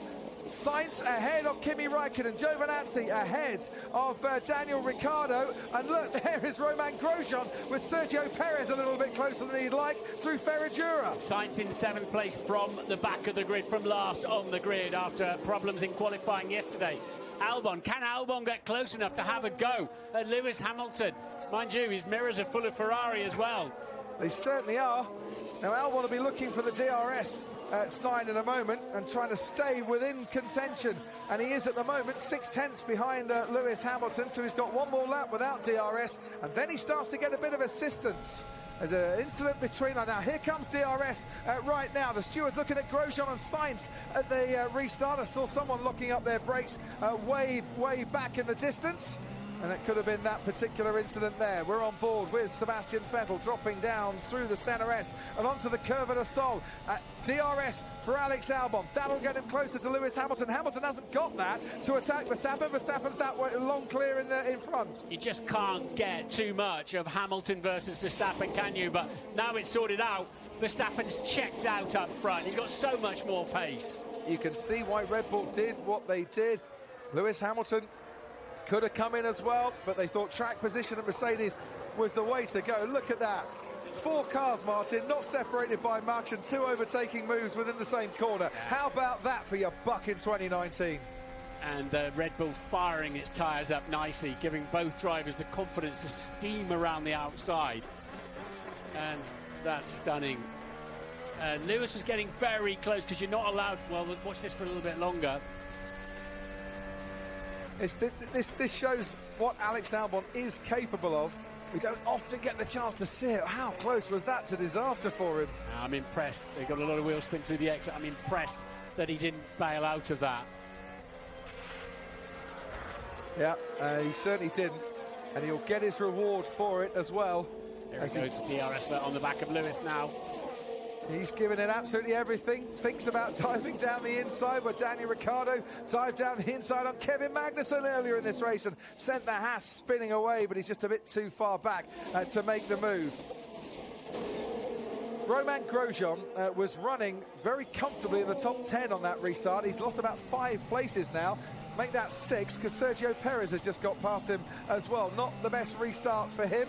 Perez now on the back of Lando Norris. Hülkenberg then looks like he's passed before the finish line. You're not allowed to pass the car in front until he crossed the line, and it looks like Hülkenberg might be under investigation from overtaking Magnussen at the control line on the restart. 3 seconds the gap and more between Verstappen and Hamilton. Alex Albon has just dropped back out of DRS range, it seems, and that means he's under pressure now from Sebastian Vettel, and Vettel's going to try and go around the outside into turn 1. Albon fights back, Vettel has to lock up, and that really was getting your elbows out there for the young 23-year-old Alex Albon. Albon, it's really his first time up with the big boys, and he's handling it well. He's a tall lad, and he's coping this afternoon as the big boys try and out-muscle him and try and outthink him, but that was very, very good defending indeed. Gives Hamilton a little bit of breathing space as well. He needs that DRS, Albon, though, behind Hamilton. Needs to get closer to Hamilton to try and stop threats like this from behind. That was super. He picked the throttle up, didn't he? Yeah. Drove it into the apex. Absolutely super. Charles Leclerc is still there on the tail of his teammate, who's on the tail of Alex Albon. Behind Charles Leclerc, Pierre Gasly is now running a race all by himself. Every time he started sixth this season, I think he's finished sixth as well, and he's on for a sixth place finish at the moment. Carlos Sainz, seventh in this race, ahead of Kimi Räikkönen, who's got Giovinazzi pressuring him. Daniel Ricciardo down in 10th place. The safety cars pushed all the pack together, and we're getting a thrilling end to this Brazilian Grand Prix. And Alex Albon this time around has a slightly more comfortable trip through turn one. Yeah, Sainz has got a right old train behind him, hasn't he? With Raikkonen and Giovinazzi, both the Alphas in the points. But Gasly, how well has he driven since he got biffed out of the Red Bull into the Toro Rosso? Albon got his seat. Albon's driven well too, but Gasly, without that pressure, without the spotlight, has regained his form. Absolutely. Meanwhile, his teammate, Danny Kvyat, has got Grosjean and Russell and Magnussen all around him as he heads through turn one. And he's under a lot of pressure. Down to you, Ted. Yeah, but Seb defending well from Charles Leclerc, who's on newer tyres, remember. Now, remember, before the safety car came in, Romain Grosjean was 7th. He's now gone down to 16th. They left him out, did Haas. But his tyres lost temperature, and now he's got an engine problem, so dropping down the order. Yeah, that makes a lot of sense as to why he's slipping back at such an alarming rate. Real shame for him. He's drove a super little race today. He really has. In the Drivers' Championship, Charles Leclerc, by the way, could have clinched third place today. Don't think that's going to happen. He needed to outscore Verstappen by 13 points and Vettel by 8 points. And at the moment, no, he just wants to get past his teammates, which he does. Charles Leclerc down the inside of Sebastian Vettel, and he moves himself up into 4th place. Vettel will get DRS down the Retro Aposta. Can he now fight back? Leclerc made it very tough earlier. No, he's got a puncture. They made contact, and Charles Leclerc's got a puncture caused by contact with his teammate Sebastian Vettel. It's actually a broken front suspension as well, steering arm or something. Yeah. Vettel's got problems too. And that is a Ferrari collision and a double DNF for Ferrari that has been caused all of their own making. They were racing hard, they got too close, There's and they're both debris out. all over the track. A car in the firing line on the outside of turn 4, and this is totally self-inflicted here for Ferrari. Safety car's been deployed. We have another safety car in this race. That was that little touch there. And it's... I have a puncture. What the hell is he doing? Sorry. Puncture. Mein Gott, Mutter sein! Fuck me now! That was the merest little touch, wasn't it? Who's at fault there? Didn't Seb swing a little bit left down the straight? I have to say, that is racing and proper racing, and we want to see teammates go for it as well. And occasionally that happens. I don't think you can blame on first look for me, Martin, you can't blame Hamilton's Charles pitted Leclerc in this, obviously, with the safety car deployed. Hamilton pits. It's Red Bull 1 and 2 now. Well, Hamilton pits, they're obviously thinking we're going to get a couple more laps of racing in here, and that will help Lewis Hamilton. But where is he going to come back out into the field? Carlos Sainz is ahead fourth. of that big pack. Yeah, but he's going to be behind Gasly. He'll be behind Pierre Gasly. Gasly's on the podium, Honda 1, 2, 3 at the moment. They'd better hope at Mercedes we're going to get some racing here, Ted. Otherwise, they've just pitted their man off the podium. I had to wipe my eyes seeing Lewis Hamilton into the pits. With all that we've seen about how long it takes here in Brazil to get these safety cars done and dusted, they can't think we're going to get many more racing laps, surely. Well, we've only got 4 laps to go. What?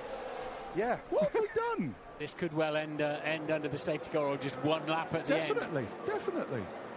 It was the merest little touch, wasn't it, between the Ferraris? It was. Well, look, let's have a go. Can't believe the amount of damage it did. Brilliant move from Leclerc down the inside. Sebastian Vettel now gets DRS to the next detection zone, so he's more than entitled to come back. Now, Leclerc, towards the middle of the track, he didn't move over at all there. He didn't move in on Sebastian Vettel. Vettel thought he was obviously clear of his teammates by the time he moved slightly to the left. What the hell? Seb went a little bit left, didn't he? Here we go. That's Seb's fault.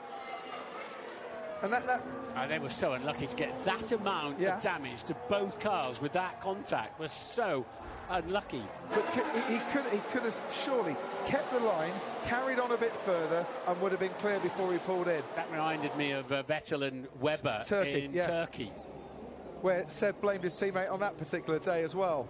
And I don't think it was Mark Webber's fault either. That's the one thing that's definitely not going to do is improve relationships down at Ferrari. We've only got one race to go this season. These two might need a winter break away from each other just to calm it down a bit. So they're doing 1 minute 52s behind the safety car, under the safety car speed. And there's debris everywhere. Yeah, that's Lance Stroll who's picked up a bit of debris and has run over a little bit. And I wonder if that's given him a bit of a puncture as well. Ooh. His right front suspension's broken, his steering arm's broken. Yeah. And I wonder, do you think running over the debris that's caused that damage? Another car that's got to be cleared out of the way. It's absolutely, again, in the firing line out of turn 7. This is going to end very close to ending under the safety car, Crofty, isn't it? And I do think Mercedes have pitted Lewis Hamilton off the podium. Yet we celebrate the great Ayrton Senna this weekend, and 25 years since we lost him. By the way, the last Honda 1-2 was the day that Ayrton Senna clinched his 3rd world title in Japan in 1991. At the moment, it's a Honda-powered 1-2-3. Bit of symmetry, isn't there? There's only one car running that's been lapped. Carlos, keep letting us know about debris. Keep letting us know about debris. Yeah, debris are still there. No one has cleared them. So, for the moment, we cannot race. We're not racing. Dangerous. McLaren don't want the race to restart, of course. No, absolutely with Sainz not. in 5th. Debris sounds like some new French driver coming into Formula One. Karun, to you. Yeah, it's funny, isn't it? Because Lewis wants to get going, and he's talking about, right, we don't need to get lap cars, let's get on with it. Max, obviously, on the radio, no, too much debris, we need to finish the next few laps like this. Do you know what? I wouldn't be at all unhappy, Martin, if it did finish like this, because Pierre Gasly has driven a faultless race today and is on for his first podium in Formula One. In a season, I mean, it's his highest start, wasn't it, since he was demoted from Red Bull, in a season that has turned sour for him. You were saying, bounced back brilliantly and could find himself on the podium today alongside the man that replaced him at Red Bull, celebrating his first podium in Formula One alongside their teammate in the Red Bull stable, Max Verstappen. A lot of that debris is gone now between turns 5 and 6. They've cleared that away while the pack were otherwise engaged around the other side of the track. And it's such a slow pace, a 1:55 they're doing now. Such a slow pace. Mattia Binotto's got nothing to watch up on the pit wall anymore. No. Both his cars in the hedge. What do you say is Ferrari team principle? Given all the squabbles, the track battles, the suspicion that one guy's been given a better strategy than the other, everything that's happened this year, what on earth do you say to these two when they come back? If indeed they do come back to the garage. If I was Seb, I'd just go and find a bar somewhere in downtown Interlagos. That car is obviously well clear now. The debris, a lot of the debris is gone. And safety car is ending. We will get a restart. So Lewis is going to get his chance. Is in. Safety car is in. Right. So, restart. And a couple of laps, 3 laps here of absolute pandemonium. Max Verstappen has his teammate Alex Albon for company. Albon's on the podium. He might even find himself winning this race if he can find a way past his teammate. Pierre Gasly's right up there as well. Hamilton on fresh tyres will be hoping to get back on the podium. Carlos Sainz is lying in waiting. Then comes Raikkonen, Giovinazzi, Ricciardo, Norris and Perez all in the points. Max just doesn't want to give all that lot of slipstream up the hill. He's gone, he's bolted. He's got the clearance. The green flags are there, and he really is away, Max Verstappen. And round the outside of Pierre Gasly goes Lewis Hamilton, and back up into the podium places. Now Alex Albon has got Hamilton to contend with as they all file through the Senna S, and Hülkenberg trying to make a move on Sergio Perez back in the distance there, and he might just have done that, you know. Ricciardo's certainly ahead of him. No, Hülkenberg is behind as Hamilton lets the challenge. Alex Albon can't quite get past him. All you have to do, you're not allowed, if you're leading the pack like that, you're not allowed to accelerate, then brake and accelerate and brake. So you're entitled to keep the pack slow until you get to the line. Carlos Sainz has Kimi Raikkonen for company there as Sainz tries to hold on to 5th place. Daniel Ricciardo round all over the rear of Antonio Giovinazzi, and Alex Albon has Hamilton troubles here as he turns in. Oh, and Lewis Hamilton makes contact with Alex Albon. His first podium in Formula One is sent spinning and drifting away in the infield in Interlagos. Oh, and you could see that coming as well. Hamilton may take a penalty for that, but Alex left the door wide open, and Lewis decided he was going to stick his nose in there. Max Verstappen starts the final lap of this Brazilian Grand Prix. Gasly is currently second. Lewis Hamilton runs third. Carlos Sainz fourth. The stewards are going to be looking at that incident. Alex Albon is down in 15th. That is proper heartache for that young lad who did not deserve that at all. The door was left open. Was Hamilton too clumsy? We'll talk about that in a moment. He's got damage to his front wing, Lewis Hamilton. He's looking for a way past into the Ciudad de Lago, but he can't find a way through. And amidst all the carnage behind, Max Verstappen is going to go and take this win, Martin, and no one will in any way query that. He deserves it this afternoon. Alex, he left the door wide open. It was such an invitation for Lewis Hamilton there.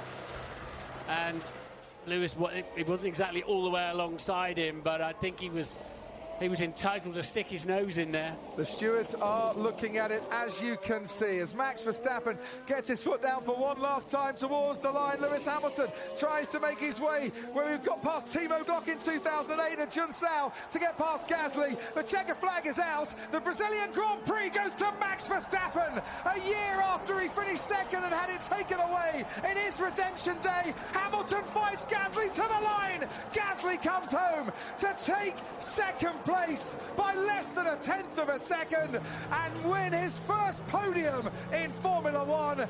Hamilton comes home third. Carlos Sainz equals his best performance in a race by finishing fourth. Kimi Raikkonen is back in the top 5 ahead of Giovinazzi. What a day for Alfa Romeo. Daniel Ricciardo finishes 7th. Lando Norris finishes 8th. Sergio Perez and Danny Kvyat complete the top 10.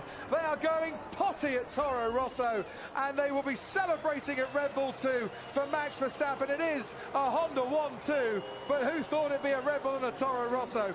That was the margin that settled second place in this race. It was a car's length. That Honda donkey's been great up the hill all day long, hasn't it, for Verstappen and for Gasly there. It's the best finish for Toro Rosso since Sebastian Vettel won in Italy in 2008. Sebastian Vettel nowhere to be seen in the pit lane or the paddock. He is stranded somewhere around this Interlagos track as Verstappen celebrates. That's the race win.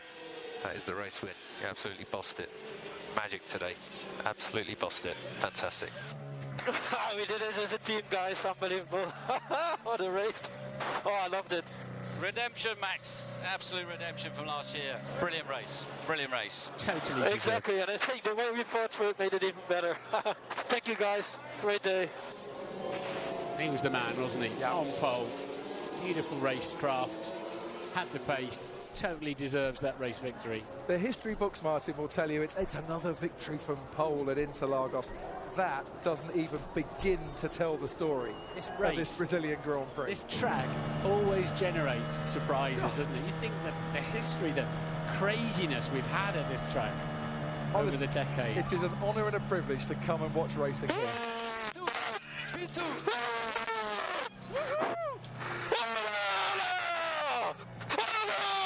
Good job, Jim.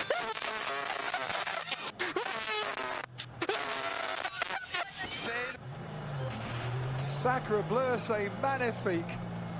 Honestly, I can't stop crying for Pierre Gasly now as well. I am so delighted for that man. The gap to 1 decimal place was 0.0 between Gasly and Hamilton on the line. And then they will, of course, look at the incident after the race now. Between Hamilton and Albon, yeah. Between Albon and Hamilton, yeah. Wow. By the way, if Lewis Hamilton does get a penalty, McLaren will get their first podium since the Australian Grand Prix in 2014.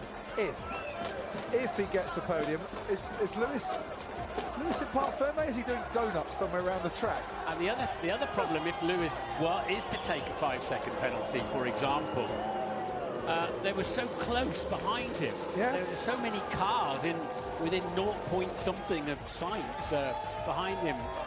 It'll put him a long way down. If he gets a 5-second penalty, he'll finish 7th in the race. Anything more than that, his 31 race point scoring streak will come to an end here today. Max Verstappen, driver of the day, faultless performance from him. It really was a heartbreak and heartache for his son. That was the damage on Hamilton's front wing for his teammate Alex Albon, who's going to need a massive cuddle tonight from somebody at the end of this race. I mean, he left the door open. Lewis Hamilton went for a gap. You see a gap, you've got to take it. But I mean, that was the harshest penalty for Albon. But whilst his is the lows, the man he replaced at Red Bull, in a bizarre way, now celebrating all the highs. I love the way this sport can do that. Alfa Romeo 5th and 6th. Ricciardo recovered well, didn't he? Remember, he had that contact and the front wing broken with Magnussen early doors. Well, last year, Lewis Hamilton dived into the waiting arms of his engineers, and the barrier fell over. There's a danger of that happening again with Toro Rosso down there. George Russell tantalisingly close to a point in P12. He was. He 1.6 seconds off the points, which is about as close as he got in Germany when his teammate Robert Kubica took the points. Kubica was a lap down. Daniel Ricciardo, well done to him, finishing 7th for Renault as well today after a race where he had a 5-second penalty. Yep. As you say, Kvyat gets a point. Kimi Räikkönen, by the way, ends a 7-race scoreless streak, which was the longest of his career.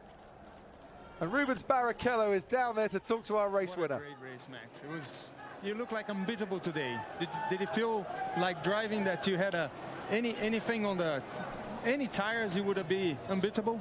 Well, I mean, Lewis was very quick, so I had to keep pushing, and yeah, all the time with the strategy, he pitted 1 lap earlier, so we had to be really on top of our pit stops. But yeah, 2 times we had a good move with him, so that all the time brought us back into first.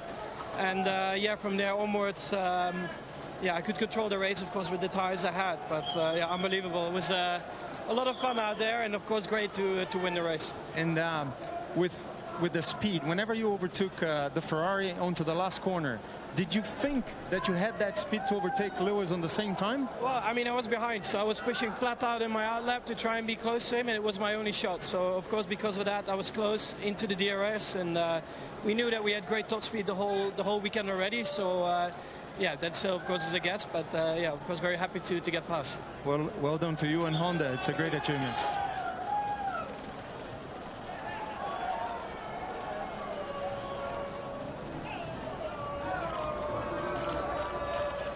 Rubens Barrichello waiting to talk to Pierre Gasly. Gasly still celebrating with his teammates, which you can understand. Someone needs to tell him that there's a very famous Brazilian driver waiting to talk to him there. Here he comes. Hey, how was the you too?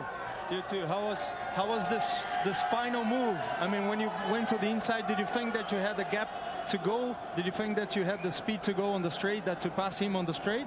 Honestly, I didn't, but he did a great job. He was very fair with where he positioned the car. I massively apologize to Albon. I went for a move that the gap was kind of there, but obviously it closed right at the end, and completely my fault. But still, a great race. Max did a fantastic job today. They just outclassed us in terms of overall performance, and we couldn't keep up with them on the straights. Yeah. But honestly, I raced my heart out. I gave it everything. I left nothing on the table, and I took a lot of risks today, as you saw. So, as you always do, the Brazilians love you. When you hear it's always pure racing. So we saw pure racing today. It was hard to beat Max. Do you think any strategy would have done the case with him today? He looked like unbeatable today. Not anything. There's nothing. We threw everything in the sink at it, and honestly, it was just we could keep up with them through the corners, but they were just outshining us on the straights, and therefore I don't think there was anything we could do. Well done. Hey Pierre, after a tough season, is it good to be back on that podium, the podium that you deserved since a long time ago? It's my first podium in Formula One, and yeah, for sure I will never forget it. You know, it's such a special moment. I don't know what to say. It's just so emotional, and also to get it with these guys, just Toro Rosso. You know, they gave me a fantastic car since I came back, and yeah, I'm just so happy for Honda, for Toro Rosso. It's an amazing day. I know that it's your first podium, but I meant because you've been on the podium for so long on your career, so it's good to be on the podium, Formula One, isn't it? I've been many times on the podium, and you know, you kind of forget it, and that's what I love about motorsport, these emotions, the fight, and yeah, I just kept believing until the end. I saw they were battling, tried to push as much as I could, and the opportunity came to us. Great finish with Lewis as well. I was like trying to get low in the car, try to get each kph I could, but no, just to these guys, just big congrats and big thanks. Well done to you, to Honda, and to hold on to the last straight. That corner alongside Lewis must be. I was praying for that Honda engine to give me everything it had, and you know, I think without the progress Honda would have never been possible. So I'm just so happy. I don't know what to say. Well done, well done. Thank you. Today is the anniversary of the birth of Soichiro Honda, and Honda, because of Pierre Gasly and Max Verstappen, power a Toro Rosso and a Red Bull to 1 and 2 in this race. The stewards have got a lot on their hands at the moment. They are possibly investigating the incident between Sebastian Vettel and Charles Leclerc. They've taken note of that. They are definitely investigating the incident between Alex Albon and Lewis Hamilton. And they're definitely investigating a few cars for using DRS under double wave yellows on lap 53 when Valtteri Bottas pulled over to the side of the track down at turn 4. We don't know which cars are involved, but they're investigating it. We'll keep you up to date as soon as we possibly can. Here's today's race result as it stands at the moment. Max Verstappen winning, Pierre Gasly on the podium for the first time ever. Lewis Hamilton third at the moment, but under investigation. Carlos Sainz equaling his best career results in Formula One. Kimi Raikkonen in 5th for Alfa. Antonio Giovinazzi getting his best career results in 6th. Daniel Ricciardo for Renault. An early pit stop and a 5-second time penalty. Came home to finish 7th ahead of Lando Norris and Sergio Perez and Danny Kvyat. Toro Rosso are now only 6 points behind Renault in the Constructors' Championship as a result of today's race. Kevin Magnussen just outside the points. George Russell 1.6 seconds off the points. And Valtteri Bottas, Sebastian Vettel and Charles Leclerc and Lance Stroll didn't see the checkered flag. Bottas the only one not classified. There are some celebrations going on here at Interlagos. There's no Brazilian on the grid, Martin Brundle, but the Brazilian fans love a good race, and I think today they got a great one. They did. Fascinating race. Didn't know what was going to happen next. Those safety cars really spiced it up. And it's the full safety car critically instead of the virtual safety car, wasn't it? Yeah. That back-to-pack right into each other. Let's see if we can hear from the drivers.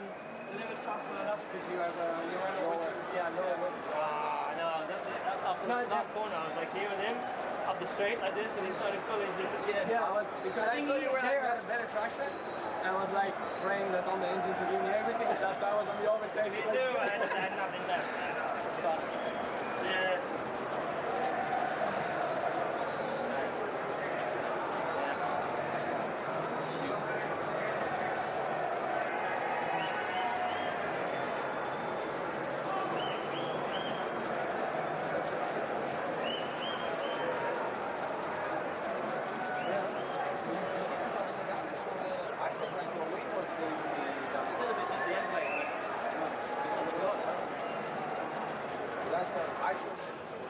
News from Mercedes, high oil consumption for Valtteri Bottas. That caused the engine to shut off as it worsened dramatically. Honda's board meet next week to announce, Martin, whether they're going to continue their F1 programme.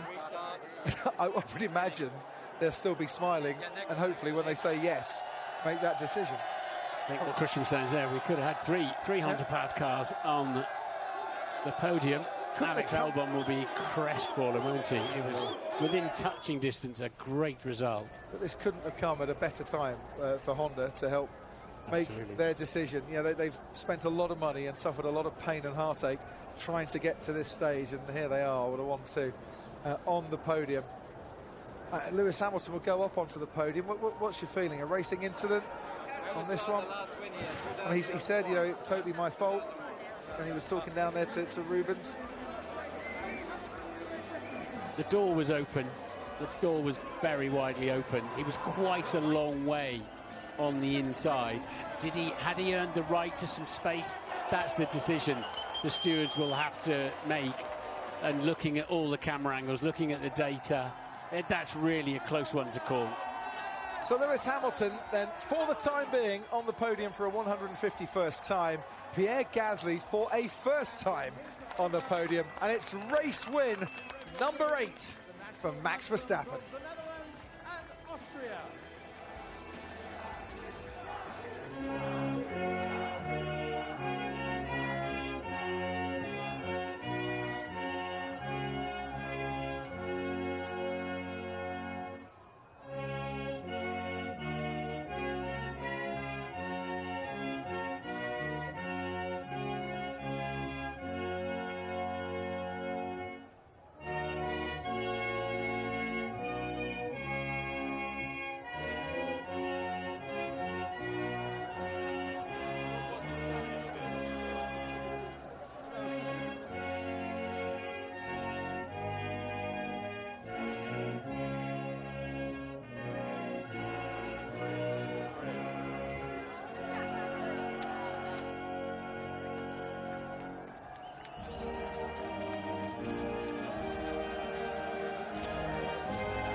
So an 8th win then for Max Verstappen, but for the first time in his career, he wins from pole position. It's a 75th career points finish and a 30th career podium as well.